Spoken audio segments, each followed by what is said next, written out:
have come here to chew bubble gum and kick ass. And I'm all out of bubble.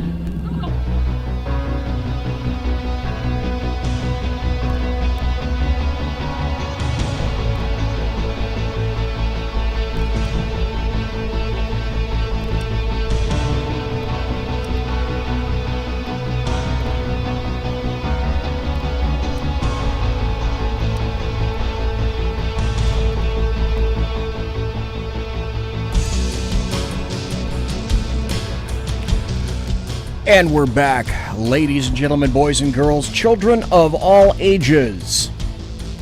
Now, this is interesting. It's April 1st. And I'm looking at the people that are lining up in the chat room already. And I'm looking at Sergeant Booker, Mike John Pasqua, Simone says, the Alaskan Kaiser, and one viewer. And in the chat room, the Alaskan said, this better not be an April Fool's joke tonight. And I thought, oh, come on, do I want to do that or do I? No, I don't want to do that until I started typing on the keyboard. And then the keyboard wouldn't work. And that was right after the Alaskan said that. And I thought, okay, my God, the keyboard batteries are out. They're dead. So luckily, right over there in that other bag, I had 2 fresh batteries. So in the meantime, I'm a minute late. I'm slamming batteries into my keyboard right here, and I'm thinking, oh, those guys are thinking in the chat room, I really did try to pull an April Fool's joke on them. No, I didn't. And the reason I was late is because I guess the keyboard pulled an April Fool's joke on me by going out. Hey, thanks, equipment. Really appreciate that. Tonight is going to be the same, but not the same. As a matter of fact, look at this. Here are the 2 culprits right here. Now, you can listen to the show right now on shrmedia.com. As a matter of fact, if you happen to be on shrmedia.com, if you happen to be on Spreaker right now, if you would, pretty please share the show. Sharing is caring as far as I'm concerned. Now, if you also happen to be watching the show on the SHR Media YouTube channel or the SHR Media Facebook page on YouTube and Facebook, please share and share alike and make sure that it gets, if you would, pretty please, I'm asking you, pretty please, to share the show all over. Tonight we're going to have Alan Thomas on. I have had him on any number of times, but because I'm gaining listeners left and right, there are, when Alan Thomas gets here, I'm going to have him kind of reintroduce himself, if you will. And for those who just tuned in, I recently made I made number 18 in the top 75 late night talk show podcasts you must follow in 2021. And I'm really happy about that. I've gotten a whole bunch more viewers, and I'm absolutely ecstatic. Let me see if I can get Alan on the phone. Before we get into the whole thing of UFOs, all that sort of thing, I wanted to do what I customarily do, and because there are some stories that need to go out there, and we'll start with this. The Bloviating Zeppelins HeyJackass.com Chicago Death Toll Update, courtesy of Chicago Mayor Lori Lightfoot. And that's right. You can get all these stats at HeyJackass.com. HeyJackass.com, illustrating Chicago values. March to date versus 2020. Shot and killed 46, up 84%. Shot and wounded 256, up 59% from 2020. Total shot 302, up 61%. Total homicides 48, up 50%. Now for the week in progress, March 28th to April 3rd, Shot and killed 6, shot and wounded 28, total shot 34, total homicide 7. Year to date, shot and killed 34, shot and wounded 602, total shot. Year to date, 736, total homicides 141. The Chicago shot clock shows that someone is injured every 15 minutes. Excuse me, every 2 minutes and 30 seconds. And also that people are killed. One person is killed in Chicago every 15 minutes and 32 seconds. Wow, that's why you listen to me here. As I've said before, there's a reason that I play this. The Bloviating Zeppelins HeyJackass.com Chicago Death Toll Update. Courtesy of Chicago Mayor Lori Lightfoot. And a standard show of mine would not be complete without... It's time for happy stories and good times. Here's one. This just came out. I say this all too frequently. But this came out 3 days ago. This is from the New York Post. This is a court win. Professor who refused school order on transgender students' pronouns wins in court. So what this means is an Ohio college professor who resisted his school's orders to go along with transgender students' preferred pronouns was fired. Well, he won his First Amendment case before a federal appeals court in a unanimous ruling. The 6th U.S. Circuit Court of Appeals said Shawnee State University violated Professor Nicholas Merriweather's rights of free speech and free exercise of religion by punishing him for resisting school rules that forced him to address students in the terms of their choosing, which may or may not be completely, totally capricious and arbitrary. That's my saying that. Meanwhile, Merriweather, a philosophy professor and a devout Christian, sued Shawnee State, claiming that its mandate to use terms that conflict with biology, imagine that, infringed on his religious belief that gender is fixed from the moment of conception.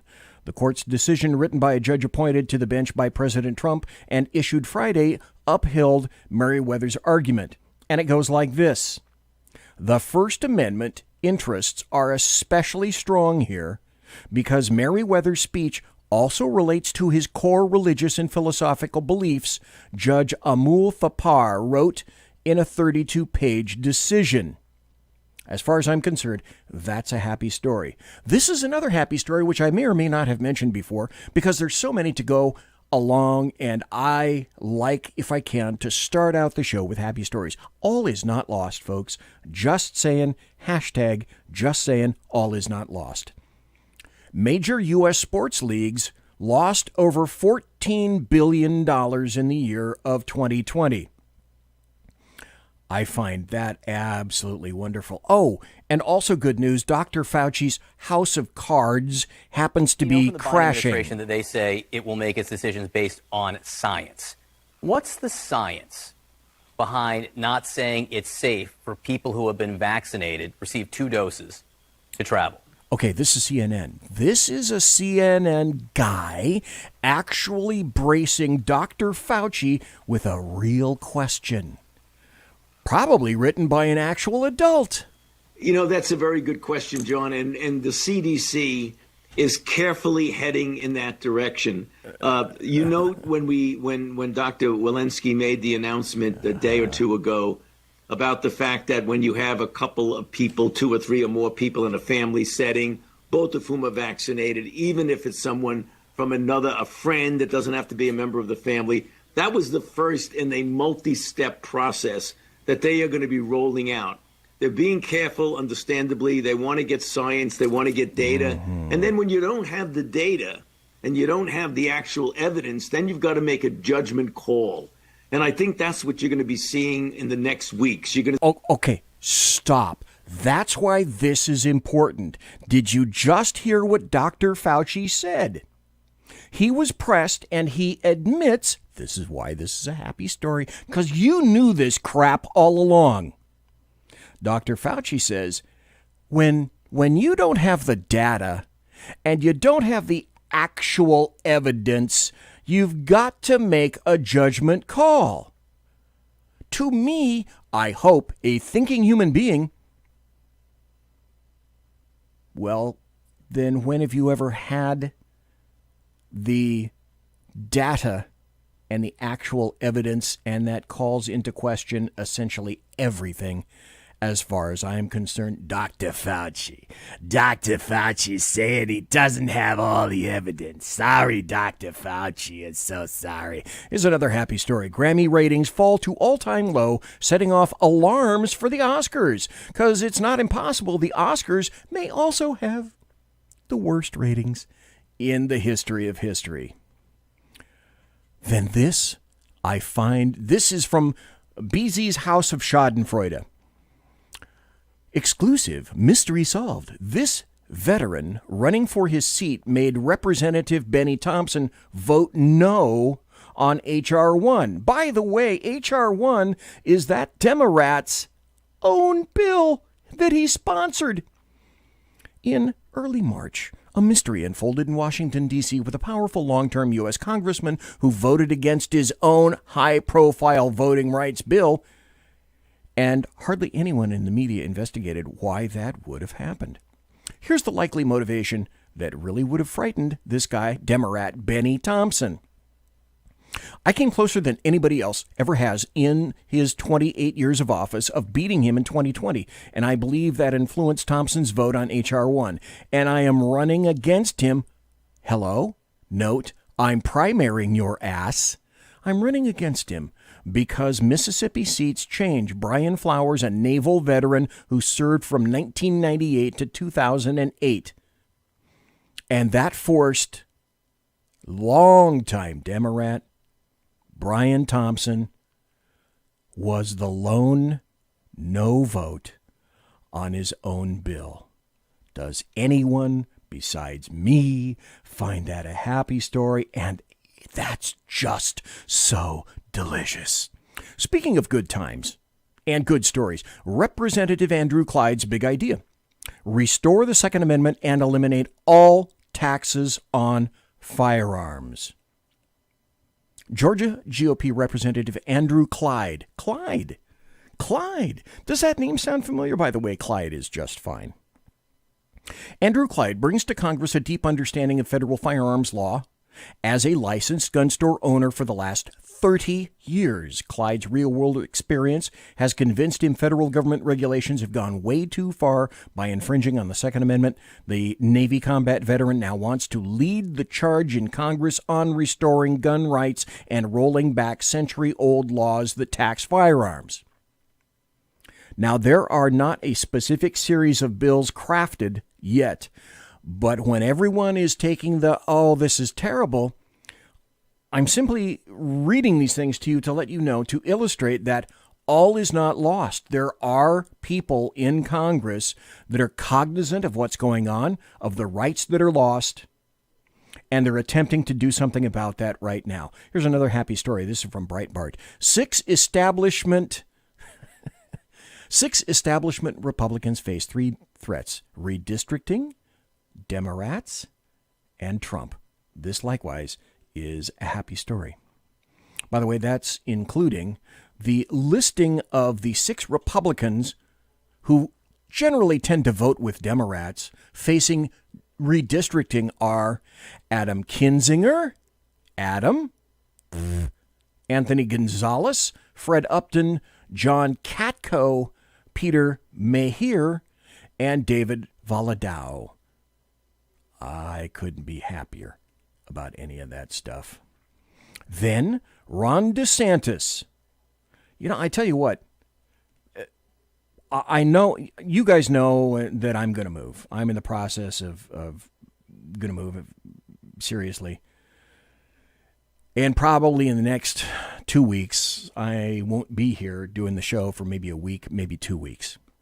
And the reason for that is that I'm going to another state to look at houses and contact a realtor. I'm not thinking about Florida, however, even though the taxes would certainly be advantageous, but I can't take the heat Literally, I can't take the heat, and I can't take the humidity.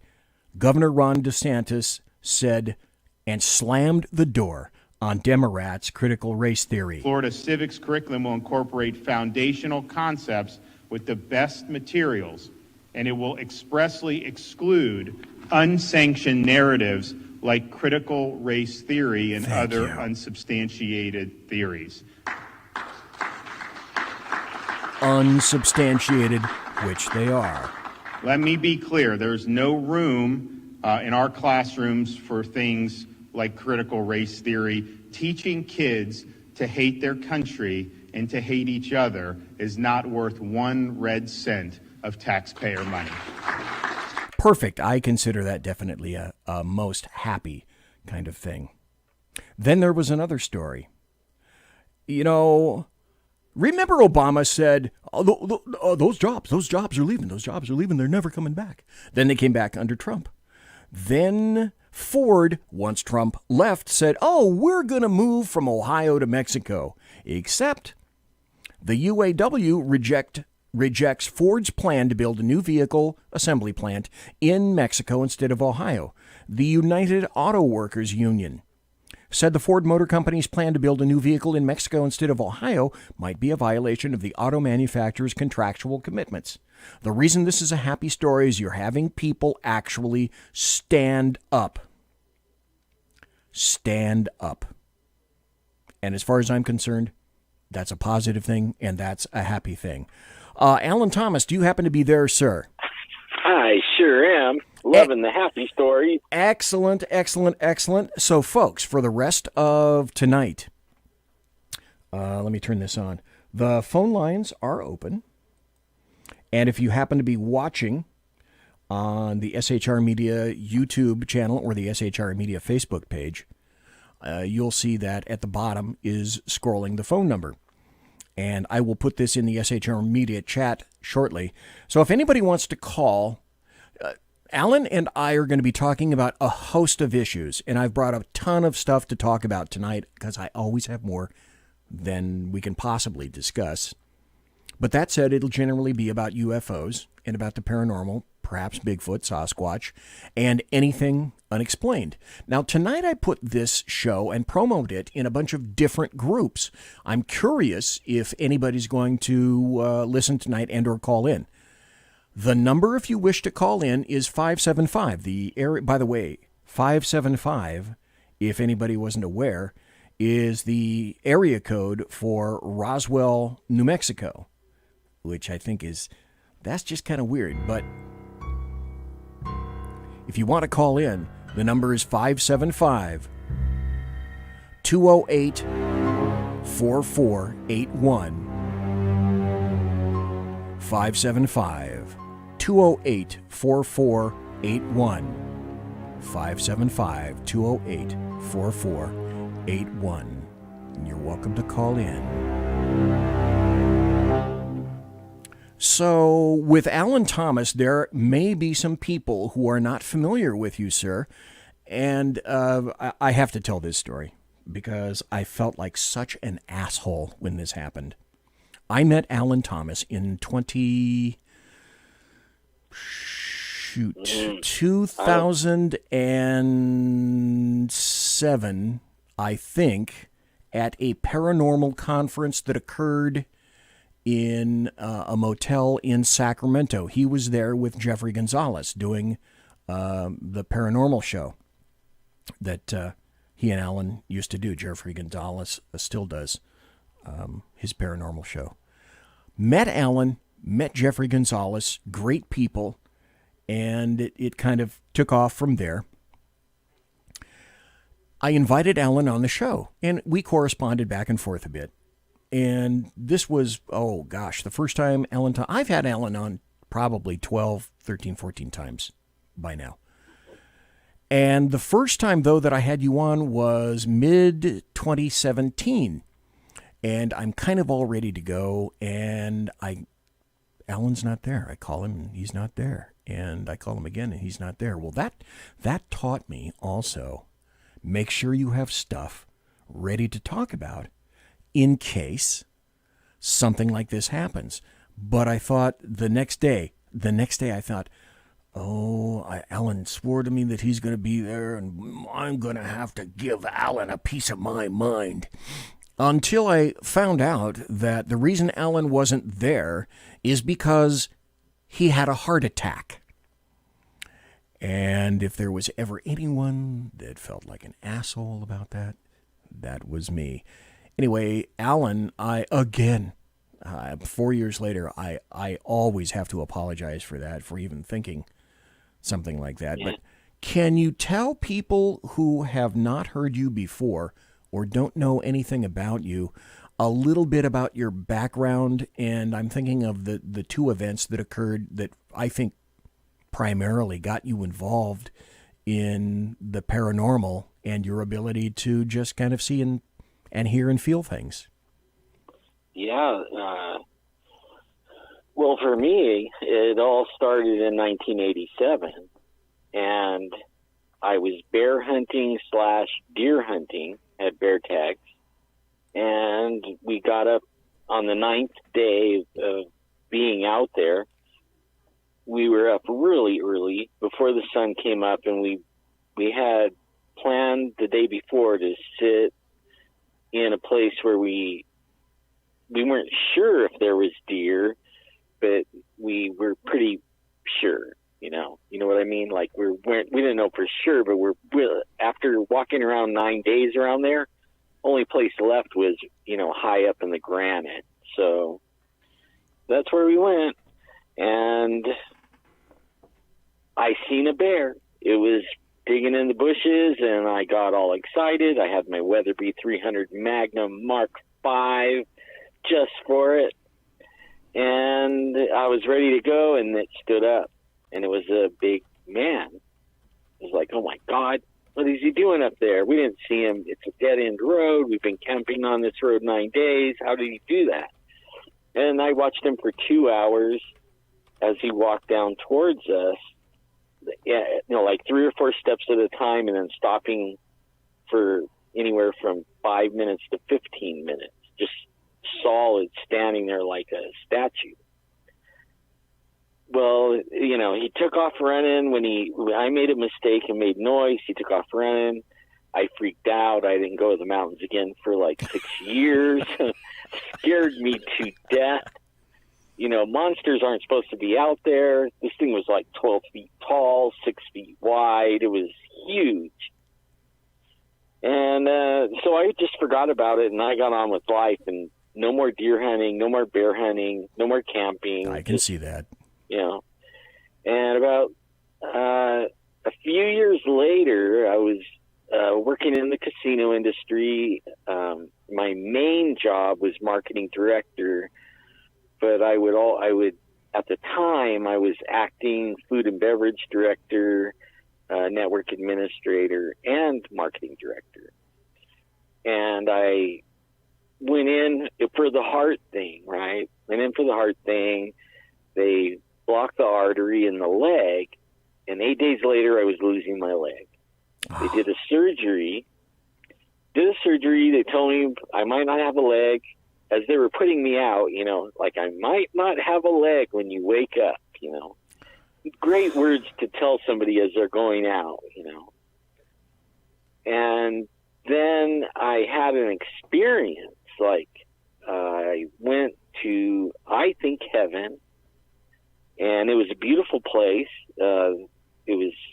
I could describe a little bit. It was a valley. It had golden grains like wheat growing, and it was all gold. There was some giant oak trees that were dotting the landscape. They didn't have shadows under them. And there was a mountain range with snow caps, and it was beautiful looking. I thought, man, I'm going to go, one of these days, I'm going to go look at that mountain. And as fast as I thought it, I was standing in the mountains, and I was breathing the most beautiful smelling mountains I ever smelled. It was 50 times more beautiful smelling than the average mountain smell that I used to smell in Yosemite and stuff. And as I'm breathing in, and I'm turning around very slowly, just taking everything in. As I get a 180, I'm seeing the valley I was standing in, and it came to my mind that maybe there was somebody waiting for me, and I really effed up, and I shouldn't have did whatever I did, whatever it was, like got me there, and I don't know how to get back. Maybe I shouldn't have left. As soon as I thought that I shouldn't have left, I was back in the valley, and there was two guys waiting for me. And they told me, one of them spoke into my mind. They were light beings. I could like faintly see they were wearing tunics, kind of like warriors, like Roman soldier warrior type clothes. Right. But I could barely see it because of how bright they were. And he spoke in my mind, and he said, "Are you done?" And then I was feeling guilty, and I thought, oh, man, I didn't say anything. I'm like, oh, man, am I done? I don't know, I don't know what I did. I don't know. And he says it again, are you done? It's like, oh, man, I don't know what to say. And he says, what about your kids? What about your wife? And I didn't answer him. I just thought about, home, the kids, the wife, and all of a sudden it felt like I got sucked up by a big vacuum, and in a split of a second, I flew through the universe from wherever I was and slammed into my body, opened my eyes. The doctor had his face in my face. It was the anesthesiologist, and he was yelling, "Stay with us, stay with us." I closed my eyes, and I woke up in recovery, and they told me they saved the leg. And then after that is when I couldn't work anymore. They disabled me. I started looking for people that I thought somebody else had to see a Bigfoot, and I'm going to find out. And I have all the time in the world. I'm going to find out. And that's when I found Jeff and some other guys, and we formed a team. We started doing the radio show. But when we went out, I realized that I could sense them, that I knew they were there. I knew if they were in a bad mood. I knew if they were in a good mood. I knew a lot about stuff. I had no idea what I was doing, and I've been developing that ever since.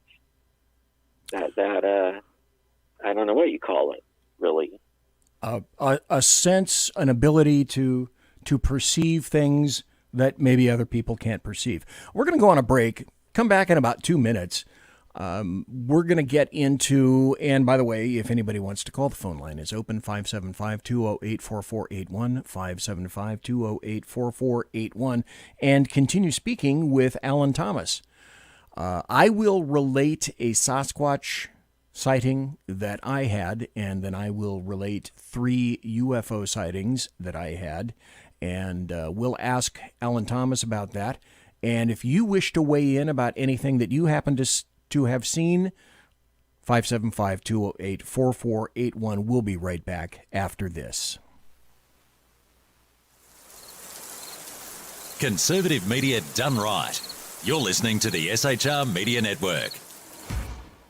Hey, are you guys listening? This is Shannon from Right Way with Shannon and Mike in the AM on SHR Media. I know you've been wondering where we are and what's been going on. Well, folks, that's right. We're back. So please join us 7 to 9 a.m. Monday through Thursday on SHR Media, on Spreaker, iHeartRadio, and Spotify, and Facebook Live at 11 a.m. on Right Way with Shannon and Mike in the AM at Facebook. You don't want to miss a minute. We've got lots of guests, lots of segments, and lots of interesting things. And let's face it, there's nowhere for you to go, so you might as well tune in. Again, Right Way with Shannon and Mike in the AM. We're back live on the air on SHR Media, 7 to 9 a.m. Monday through Thursday, audio and Facebook Live, audio and video. Yes, we are going to do video. Facebook Live, Right Way with Shannon and Mike in the AM. Hope to see you soon. Unleashed Jeremy Hansen, the most explosive pro-American podcast on the planet. Pro-MAGA, pro-Trump, pro-conservative.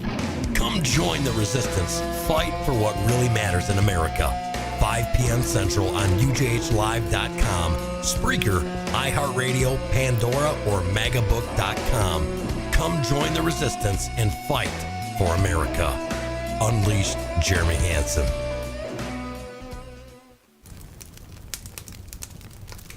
Do you value yourself, your family, your friends? Want to know more about how to survive, thrive, and stay alive in these dynamic times? Listen to Around the Campfire with Kate, Thursday nights and Sunday nights at 8 p.m. Eastern, 5 p.m. Pacific, 7 p.m. Central, only on PSN TV. That's Around the Campfire with Kate. News that nobody in the MSM wants to report. Remember, train hard, train smart to survive, thrive, and stay alive. Conservative media done right. You're listening to the SHR Media Network. And ladies and gentlemen, we are back. I'm BZ, the Bloviating Zeppelin. You're in the saloon. This is BZ's Berserk Bobcat Saloon radio show. Every Tuesday and Thursday night, right here at shrmedia.com. 8 p.m. Pacific, 11 p.m. Eastern, 10 p.m. Central.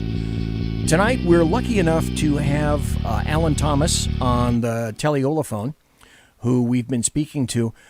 I wanted to get this in, but I couldn't at the moment. Alan was talking about how he had seen a Bigfoot, and he said it was roughly, and Alan, let me know if I get this right, you said it was about 12 feet tall and about 6 feet wide. Yep. Okay. That's how big he was. Let me give this to you as a reference because I just happen to know these strange little details that are foobling around in my brain housing group. If you happen to see a locomotive engine on a railroad track, the top of the cab of a locomotive engine is 15 feet above the rail. So if you can imagine that's the height of a locomotive, then 3 feet below that, that essentially means that Sasquatch could have looked in through the windows in the cab of a locomotive. That's about how tall that is. And I also think, if I'm not mistaken, we have somebody on the line who called in. I don't know who this is, but for the individual who called in, please let us know who you are, and do you have any questions for myself or Alan? Hi, BZ. This is Simone. Hi, Simone. Hi, Simone. Hi, and hi, Alan. Hey, I was kind of wondering what you guys' thoughts were on, there's a number of different supernatural or paranormal or different kinds of things like ghosts or aliens or Sasquatch or, different categories, cryptids. Do you think it's possible that if you see one of those things, like a ghost or cryptid or whatever, that it opens up your psyche to see more of those different categories? Or do you think that you're just kind of made that way and it's just time for you to open up your mind? Well, the Bigfoot, when people, this is kind of a weird thing that I, from reading stories and then talking to people that had encounters with them and seen them, and also people I know, that seen them when we were out. I'm not sure about UFOs, but for Bigfoot, once you see him and you know for sure,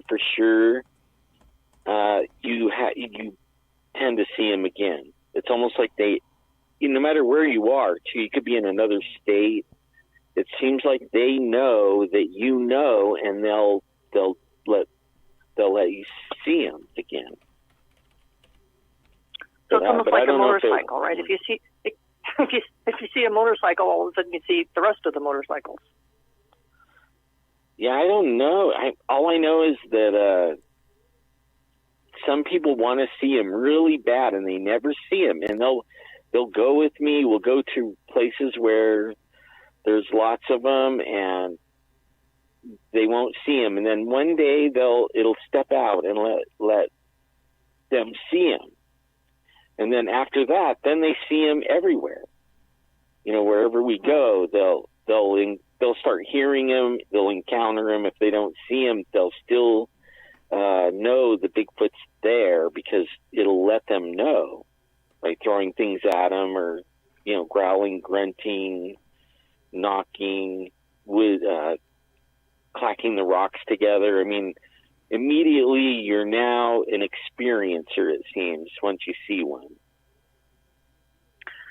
Well, because the reason why I ask is I was born and raised in the Fresno area, and when I was 12 years old, I had an experience. It was pretty scary, but it wasn't with a Sasquatch. It was more with an alien. And then as I grew up, then I started having experiences with ghosts, and it's like I don't seek any of those experiences, but they just happen to me, and some of them are scary and some of them not so much. But the Sasquatch I haven't seen yet, and that's why I was asking. If I wasn't looking for any of those experiences, but I've had them. I've had the UFO, I've had the ghosts, I've had, I think I've had some sort of angelic visit. And so I guess what I'm saying is that it's just a matter of time before I see my Sasquatch.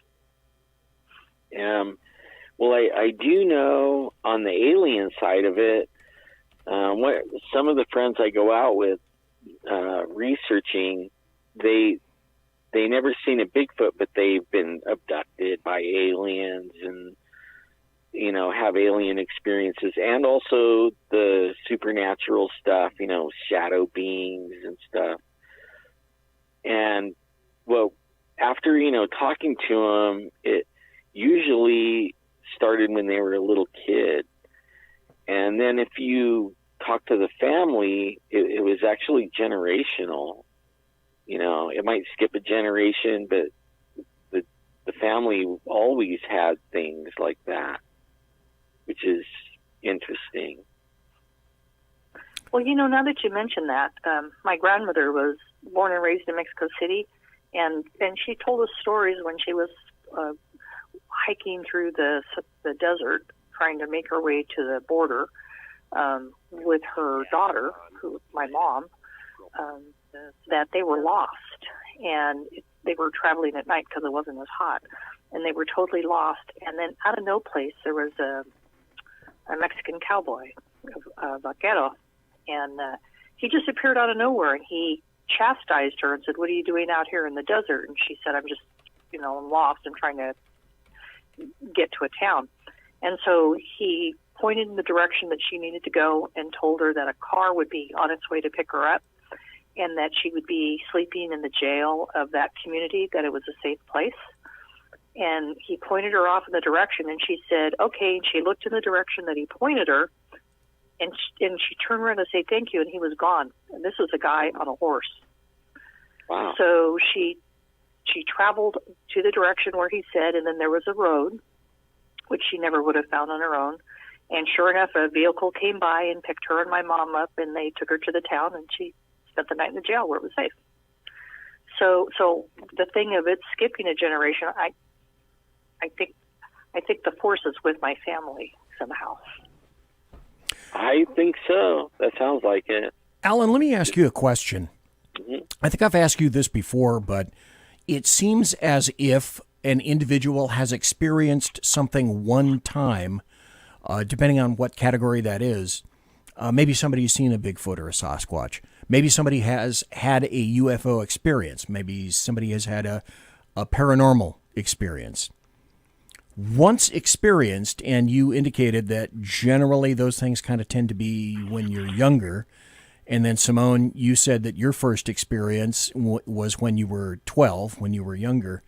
Once an experience occurs kind of in this arena, or a series of arenas, it seems as though that makes you more susceptible to either seeing or experiencing more of those things, or being, what's the word I'm looking for?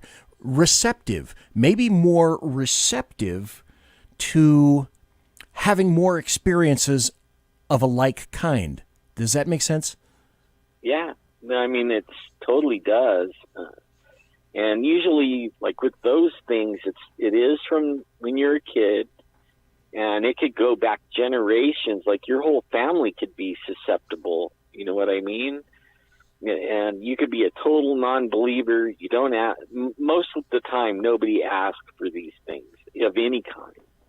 And it just happens.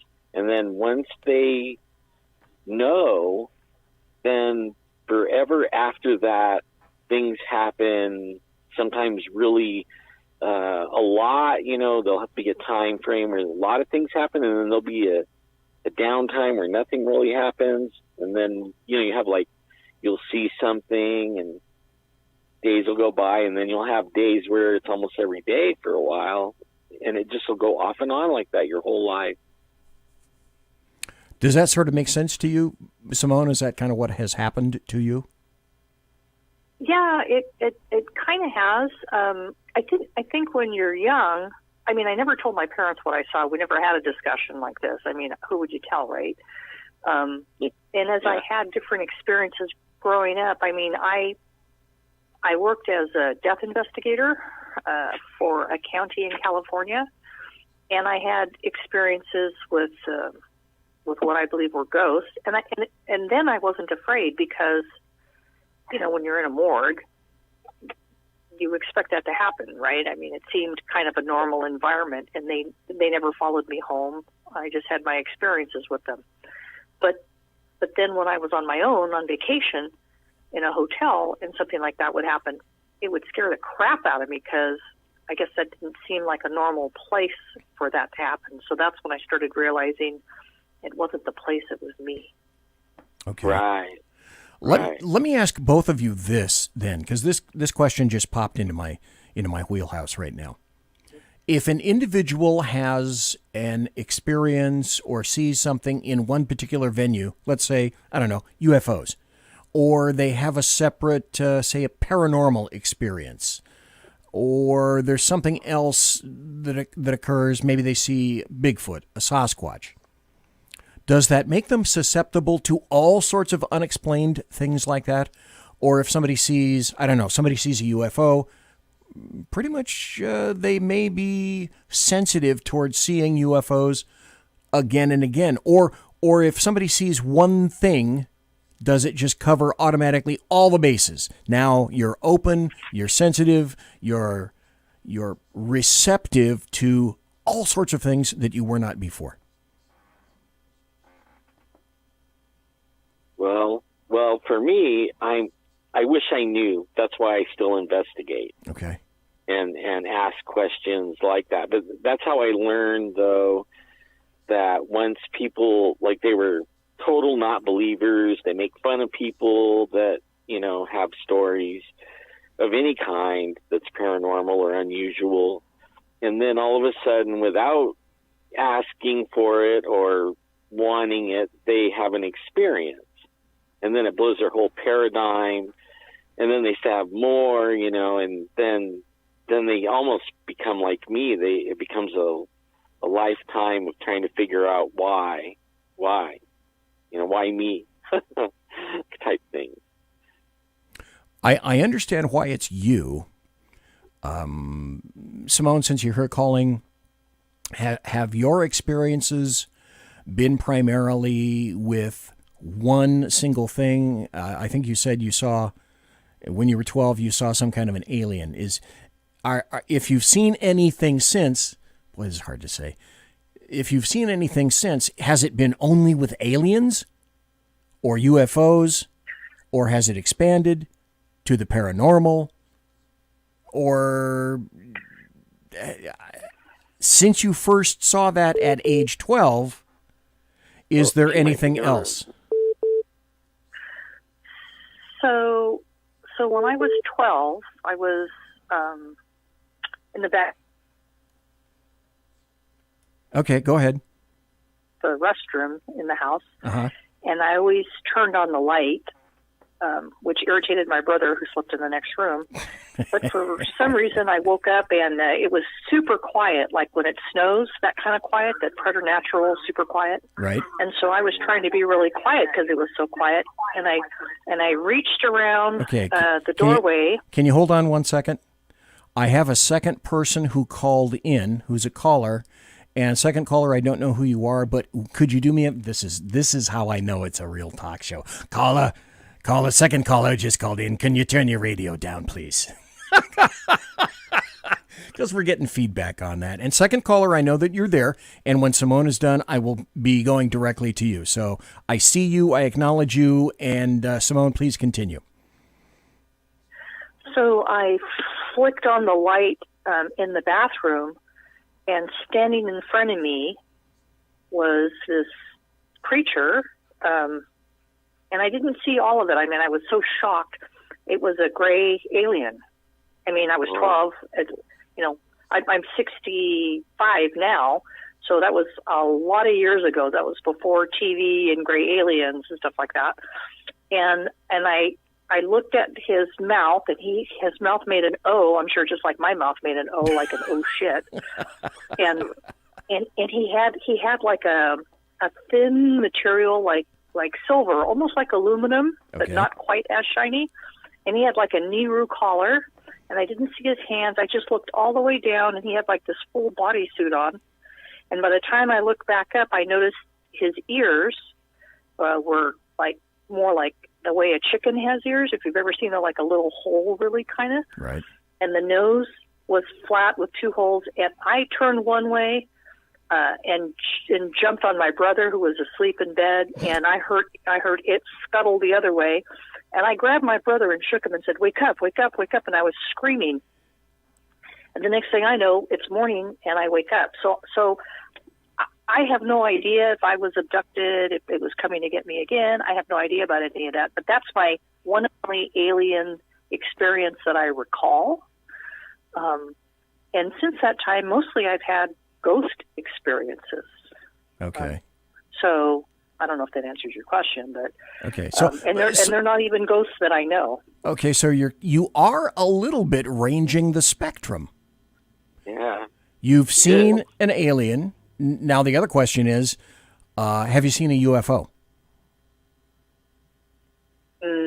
Not that I recall. Okay. All right. And you've been involved, apparently, with the paranormal in some fashion? Accidentally. I mean, I was a death investigator, and so I was picking up dead people all the time, but, it was my job. Okay. And so I had some experiences with them. I had somebody, one time I worked the graveyard shift, no pun intended. Yes. And I was done with my shift at like 3 a.m. So I'm walking out to my car. I took a shortcut through the morgue, said hi to the techs, and I'm walking out to my car. And this is as an adult. I want to say I'm like 48, 49, 50 years old at that point. And I'm walking out to my car, and I heard footsteps behind me. And they're like in cadence with me, and it sounded like a man's leather shoes. And so I stopped, and the footsteps stopped. But they took one extra step, and then they stopped. And I thought, okay, I'm going to catch this guy, right? And I wasn't even afraid because, I'm there around dead people. So I took some more steps on my way to my car. And then I stopped suddenly and turned around, and the steps that had been following me kind of stuttered to a stop, like they were going to run into me. And so there was no one there. There was no one there. And I wasn't afraid. And I said, look, I know you died. I know you're surprised. You need to go back to your body right now and stay with your body till the funeral. And there's supposed to be a bright light. So don't F around. Stay with your body and go into the light. Now go. And I heard the person's heel. They turned on their heels, and the footsteps went away from me. Thank goodness this time that right? That essentially nothing followed you home.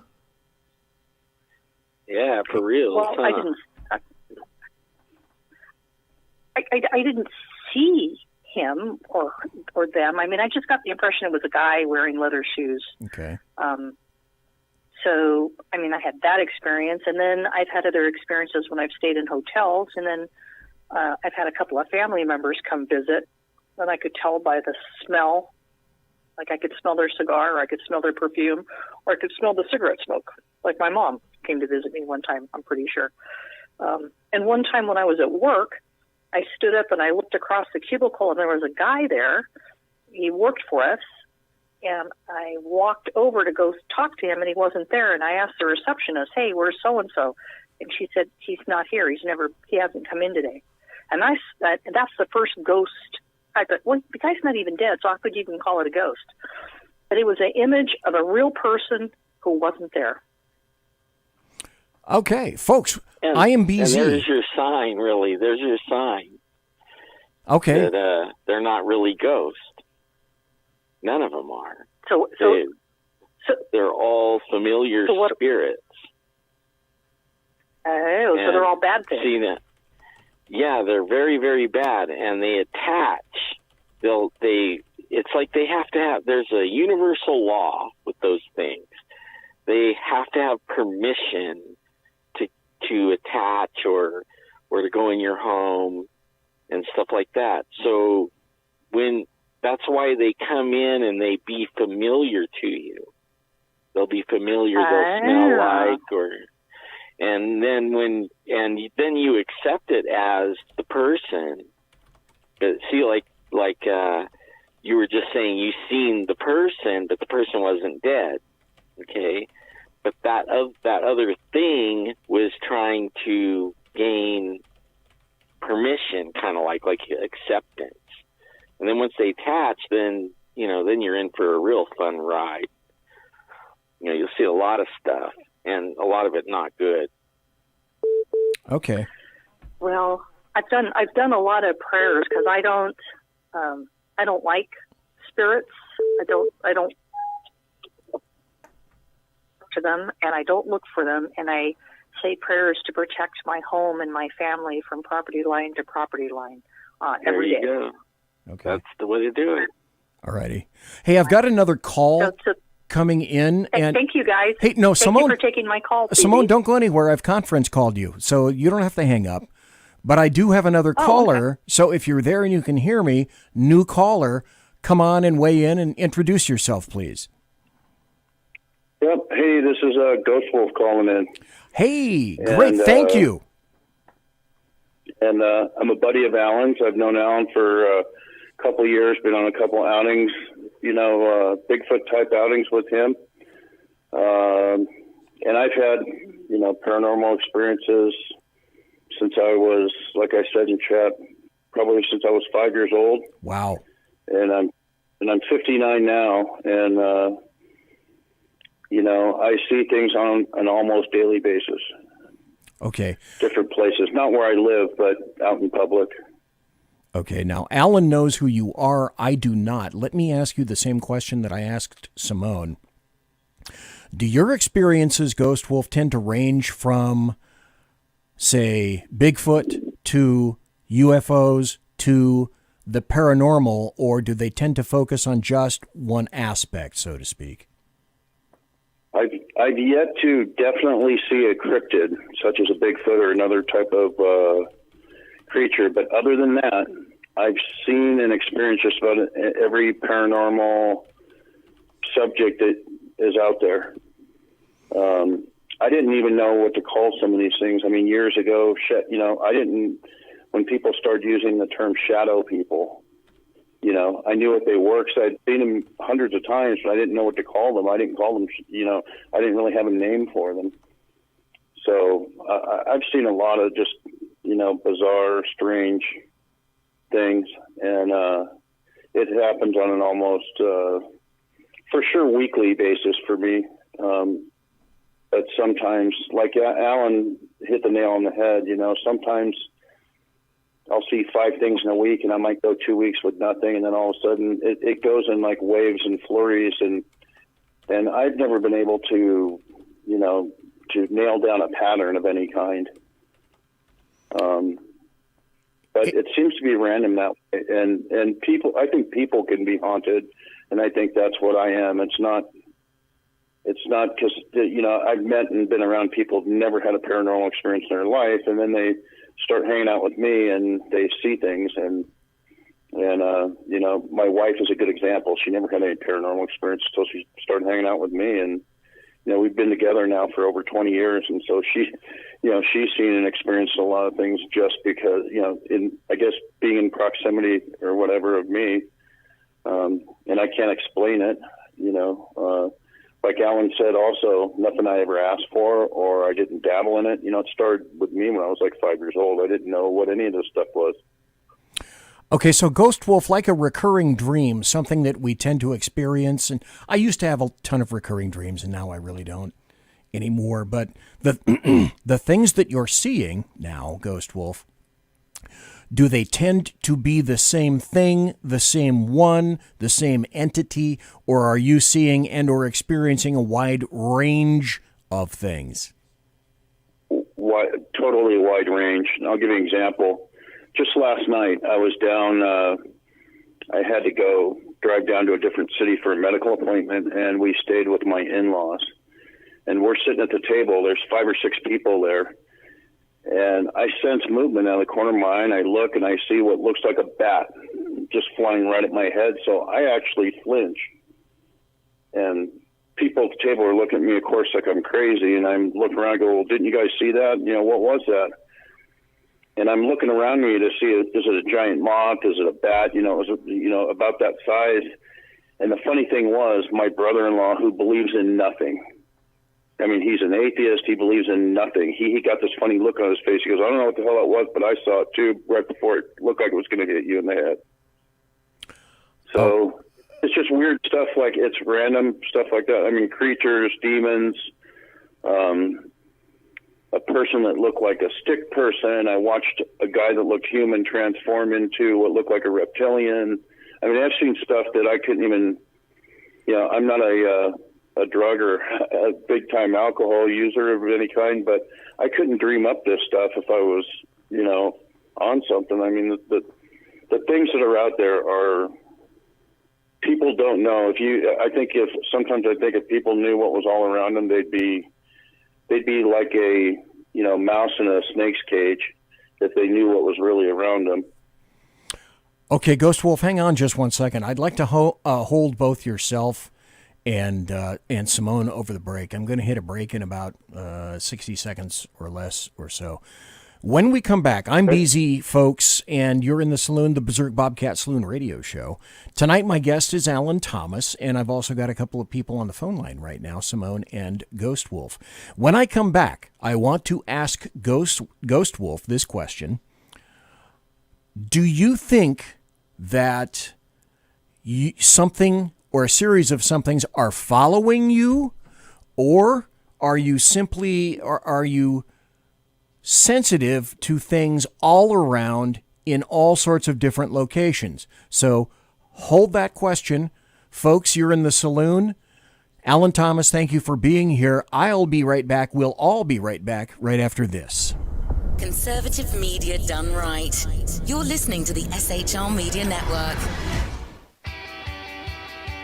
It is he that is me, bringing perspective from across the sea. Join me, Jack Alexander, 4 days a week for the Jack Alexander Experiment podcast, as I take a unique outsider's look at the news and issues affecting life and liberty here in the USA. I'll show you what the mainstream media refuses to. Politics, border security, defense, healthcare, travel, nothing is off limits. Catch the Jack Alexander Experiment podcast each Monday to Thursday on Facebook, YouTube, and everywhere good podcasts can be found.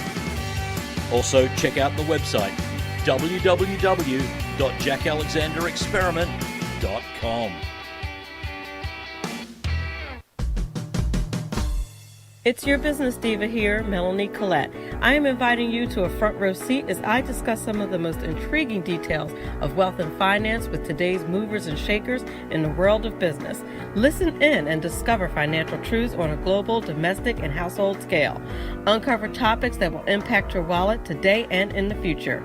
Money Talk with Melanie airs Monday through Friday, 5 p.m. East, 2 p.m. West, right here on SHR Media and High Plains Pundit Talk Radio. You can't afford to miss it. After 6 years covering terror and corruption, the Unpleasant Blind Guy is making a change. I'm Dave Milner. Join me on Spreaker and YouTube through SHR Media and on the Western Free Radio Network as I team up with Jeff Mitchell, host of the English Defense League radio show on blogtalkradio.com. Check show pages for air times. It's the Unpleasant Blind Guy. On EDL Radio. There's no surrender, ever. Because truth is not always pleasant. Conservative media done right. You're listening to the SHR Media Network. And we are back. Thank you for being here tonight, everybody. I'm looking at the SHR Media chat room, and I see Sergeant Booker, Simone, the Alaskan, Whiskey Dale, Alan Thomas, Ghost Wolf, and one viewer who will not be unmasked. I'm looking Facebook chat, and Facebook chat does not move around a lot. So I can't say that I know exactly who's in there right now, but hello to Jeremy Hansen and also to Sam Collum. I hope I pronounced that name correctly. Betty Winters Martinez, Callie Bigfoots, and Josh Kemp. So thanks to all those people for being in the Facebook chat room tonight. I greatly appreciate it. Now on the phone still I have Simone, and I also have Ghost Wolf. And I was going to ask, well, I did ask the question before the break, and I'd like to see if Ghost Wolf has an answer. I asked before the break to Ghost Wolf, do these things that you see tend to follow you around? Are they all the same thing generally, or do they not follow you around and you're just sensitive and receptive of these things no matter where you are? The answer to that is both. And I'll tell you, I know that sounds funny, but no, I'm sensitive to wherever I go. It's, shopping with the wife at store, anywhere. I see things that most people aren't seeing. However, with that said, when you said have things ever followed you around, I'll tell you guys a story about how Alan knows a little bit about this history too, and he might want to chime in too, but I've actually helped some people get rid of these things from their homes and from having these issues. And I look at all this from a Christian perspective, so that's how I help these folks get rid of things. So at the time, the history of this, I was helping quite a lot of people get rid of these things. And on 2 successive mornings on my way to work, these, whatever you want to call them, entities, demons, whatever, tried to kill me in 2 different ways. And I'll explain how this happened. So at my previous job, I used to bicycle commute a lot, and it was 8 miles, and it was good for exercise and this and that. And so I rode bicycles forever on the street in traffic. And I'm a very, accomplished at the time, cyclist on the street. So I was at a red light and at a major intersection on my way to work. The new place I was working was only about 3 miles away, so it was a very short ride. And the light turned green for us to go. And I, stepped on the pedals and took off about even with the little car next to me. And all of a sudden, the car next to me, we got out in the intersection, the car next to me just stopped. And so I didn't know what was going on. But when it stopped, I figured something must be going on. And I pulled both brakes. And when I looked up, a car was going through the intersection. Now, you might just think it was an errant driver running a red light. But here's the thing. I'm a car guy, and I could tell you from a quarter mile away what most cars are. And this car looked like, and I know this is going to sound crazy to you guys, but this car looked like it was made of like Lego bricks. And the windows were blacked out, and it missed my front tire by about a foot. and it was doing about 75 miles an hour, and it came so close that when I looked up at the people in the intersection that were stopped for the other direction that were on a red light, all of them, their eyes were big and their mouths were all open like, oh my God, you almost got plowed under by this car. And I'm telling you, all the windows were black, not tinted, but opaque black. And the car looked like it was made of Lego bricks. So I carried on, I went to work. The very next day, I didn't want to ride again because it kind of shook me up, and I thought this was the weirdest, this was weird. So the next day I drove to work. So I parked across the street from my office. I was managing a 3D printing company at the time. And I had a four-door Toyota Tacoma, and I opened up my door, got out, and I opened up the back door to get my backpack out to walk into work. And when I looked down, something caught my eye. When I looked down, instead of a shadow person, there were shadow snakes. Just picture shadows that look like snakes, and they're all by my feet. And I'm like, what the heck? And I backed away, and when I backed away, I heard this loud engine sound. And out of the corner of my eye, I saw this red truck, and you guessed it, it looks like it's made of Lego bricks, and it was coming at me at such a speed, I had to grab the door handle or the grab handle inside the vehicle and pull my body inside. And the thing missed me by inches, slammed into the curb, bounced back out onto the roadway, and drifted around the corner. And it looked like it was made of Lego. It's the best way I could describe it. It looked like it was made of Lego bricks. And it left them physical because it left marks on the curb where it slammed in the curb where it almost got me.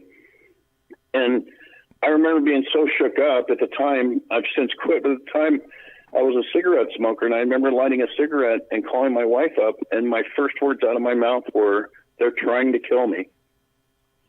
In the chat room, I told her what happened. Ghost Wolf, Simone has a question for you, going back to the Legos. Okay. Simone, are you still there? Yes, I am. Ghost Wolf, I was wondering, I just get the sense that people like you who can see things are kind of like warriors, and warriors stand out like beacons, like little lights in the dark. And I think warriors get targeted, and I think it's it's probably pretty simple, good versus evil, and that's all evil stuff. And so if you're a bright light, maybe they go after bright lights like whack-a-mole. Mm-hmm. Did you ever think that? I absolutely think that's correct. In fact, someone one time said, it's funny, you just gave me goosebumps, because someone once that was kind of intuitive looked at me and said, "You're a warrior for God, and they know you by name." And I'm like, "What are you talking about?" And they're like, "Demons, they know who you are, they know you by name, so always be careful." And I'm like, "Oh, okay, thank you." And she literally used those words. She said, "You're like a light in a dark room. They're always going to gravitate toward you, so be prepared." And so I'm always prepared. I keep myself, prayed up, so to speak. I've got, prayers on my phone for, if something happens on the street that I have to address or take care of or something. And I think you're absolutely right. What you're saying is right. But on those 2 days, I would, with every fiber of my being, I can tell you those things were trying to kill me on 2 successive days. So I also had another quick thing where a kid one time that was working for me was definitely demon oppressed. And one day in my office, he said, and I've never told the story that I just told you about that person that said they know you by name and all that, right? And all of a sudden this kid says, because I've been called by name before by some of these entities, and this kid in my office, his eyes went black, not the white parts, but I mean his pupils that were normally blue, literally turned black, and he looked at me and said, "They all know you by name. They know who you are." And it kind of freaked me out. So I think you're correct, and that's what I really, I really believe. I think that. That's the case with me. Alan Thomas, let me ask you a question that I'd like to ask Simone, and then I'd like to ask Ghost Wolf. Alan Thomas, with you, I think my base question is, does it tend to be the precept that there are predicating events, specific predicating events that occur where people become sensitive thereafter? For example, Alan Thomas, you died twice on the table. So are there primary, very important events in one's life that tend to trigger something like that, Alan Thomas? It can, like in my case, but then like with Ghost Wolf and Simone, it could just be genetic, like, you know, coming down through family lines. And, you know, I couldn't tell you which line, like the father or the mother, but I do know, like, I've investigated enough stuff to find out that, or like somebody will be abducted a lot of times, right, over their life from a child and have all kinds of weird things happening. But then when I tell them to go home and start talking to their grandma, you know, and stuff like that, and ask them questions, and they didn't even know, but now they do, that the grandma was sensitive like that, and or maybe got premonitions, and then, you know, her mom was the same way, and her mom was the same way, you know, and but only it does happen also, like if you have a near-death experience or something like that, and then it also happens that once they reveal themselves to you, like you be not, your family's not anything paranormal, and then one day you experience something, and then forever after you will. And I don't know if it is, I think it's because all of a sudden your mental process changes, and it's more accepting of those things, and they can read you or whatever it is, and all of a sudden they reveal themselves. And most of the time it's to scare you, but don't be scared.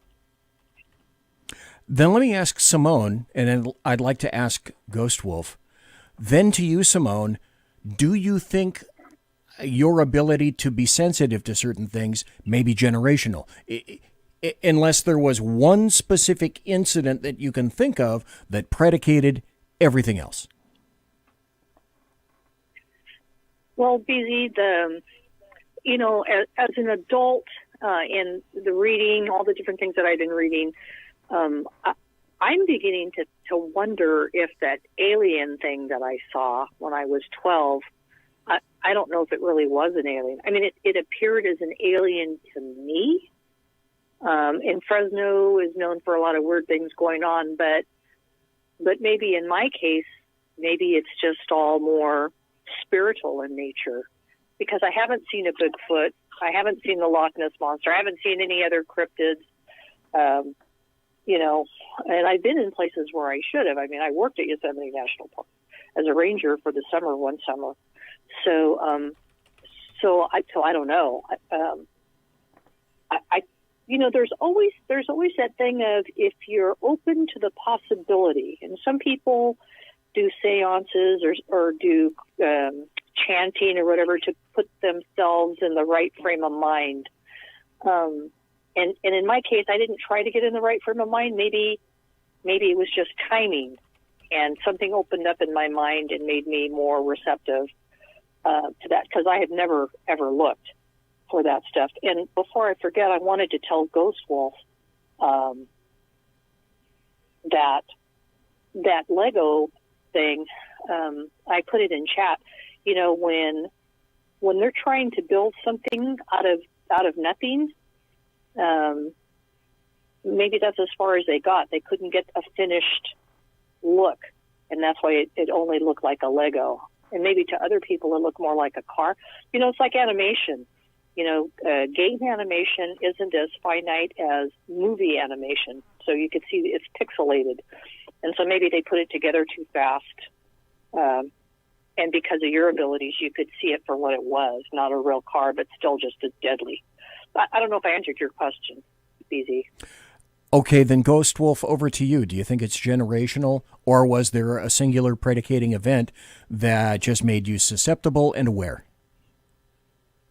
I think it's generational, and I think, well, it can be. I don't think it always has to be, but I think Alan was correct in his assumption. I've heard of this going back several generations, and like Alan said, people have to do this research to find out that, oh, shoot, my great-grandpa turned out to be a witch doctor in Mexico, and I had no idea. Or, and the only reason I personally think it might be is because my mom had this gift of, when I was a kid, the phone would ring, and of course, back in the day, I'm talking rotary phones, no digital readout or anything. She'd say, "Oh, that's my uncle so and so from Nebraska. My parents are both from Nebraska." And she'd pick up the phone, and she was right all the time, and it was just the most random things. And her and I had a connection where one time when I was about 12 years old, I was riding my bicycle, and I was riding it at a place that I always used to ride it. In fact, if you guys have heard of the King's Hawaiian Bread, yes, the factory started out here in Torrance, which was my original hometown, and we used to ride around the site where they were building it. And the day I was going to take off, my mom says, "You shouldn't go out riding your bike today." I says, "Why?" She goes, "Oh, you're going to get hurt. You better be careful." And I said, "Oh, come on, you never believe that." And sorry about that. I had a phone alarm going. And anyway, I went to this place I've been riding a bunch of times, and I started riding toward this particular jump I used to like to go off on my little motocross bike, and all of a sudden I heard her voice audibly say, "Stop." And so it shocked me so much, I slammed on the brakes and I skidded to a stop. And when I looked over the edge, or what I used to just jump off, it used to be just this little 3 or 4 foot jump off into dirt. Well, the day before, they had dug for the foundation, and it was about 3 feet deeper, and it had a bunch of rebar bars sticking straight up vertically. So if I would have went off that thing, I probably would have, impaled myself. And so I got that warning from her, and I stopped, and I'm sure it's either saved my life or saved me from getting really messed up. And then later in life, she was in the hospital, and I was at home, and all of a sudden I heard her voice talk to me in my head saying, "I just want to give up and not wake up." And my mom, unfortunately, had a lot of medical issues throughout her life, and she had many surgeries, and she never had a problem with the anesthesia, but this was like the second day she hadn't woken up really from the anesthesia, and they were starting to worry about her. And so I went to the hospital. My dad was downstairs like in the lobby, and he says, "Oh, it's a kind of a coincidence you're here." And I said, "Why?" And he goes, "Well, your mother's not awake yet, but she's been reciting over and over, I wish Chris was here, I wish Chris was here." So I went up there, and sure enough, she was still out of it, but she was reciting my name, and all of a sudden, something told me, asked the doctor about the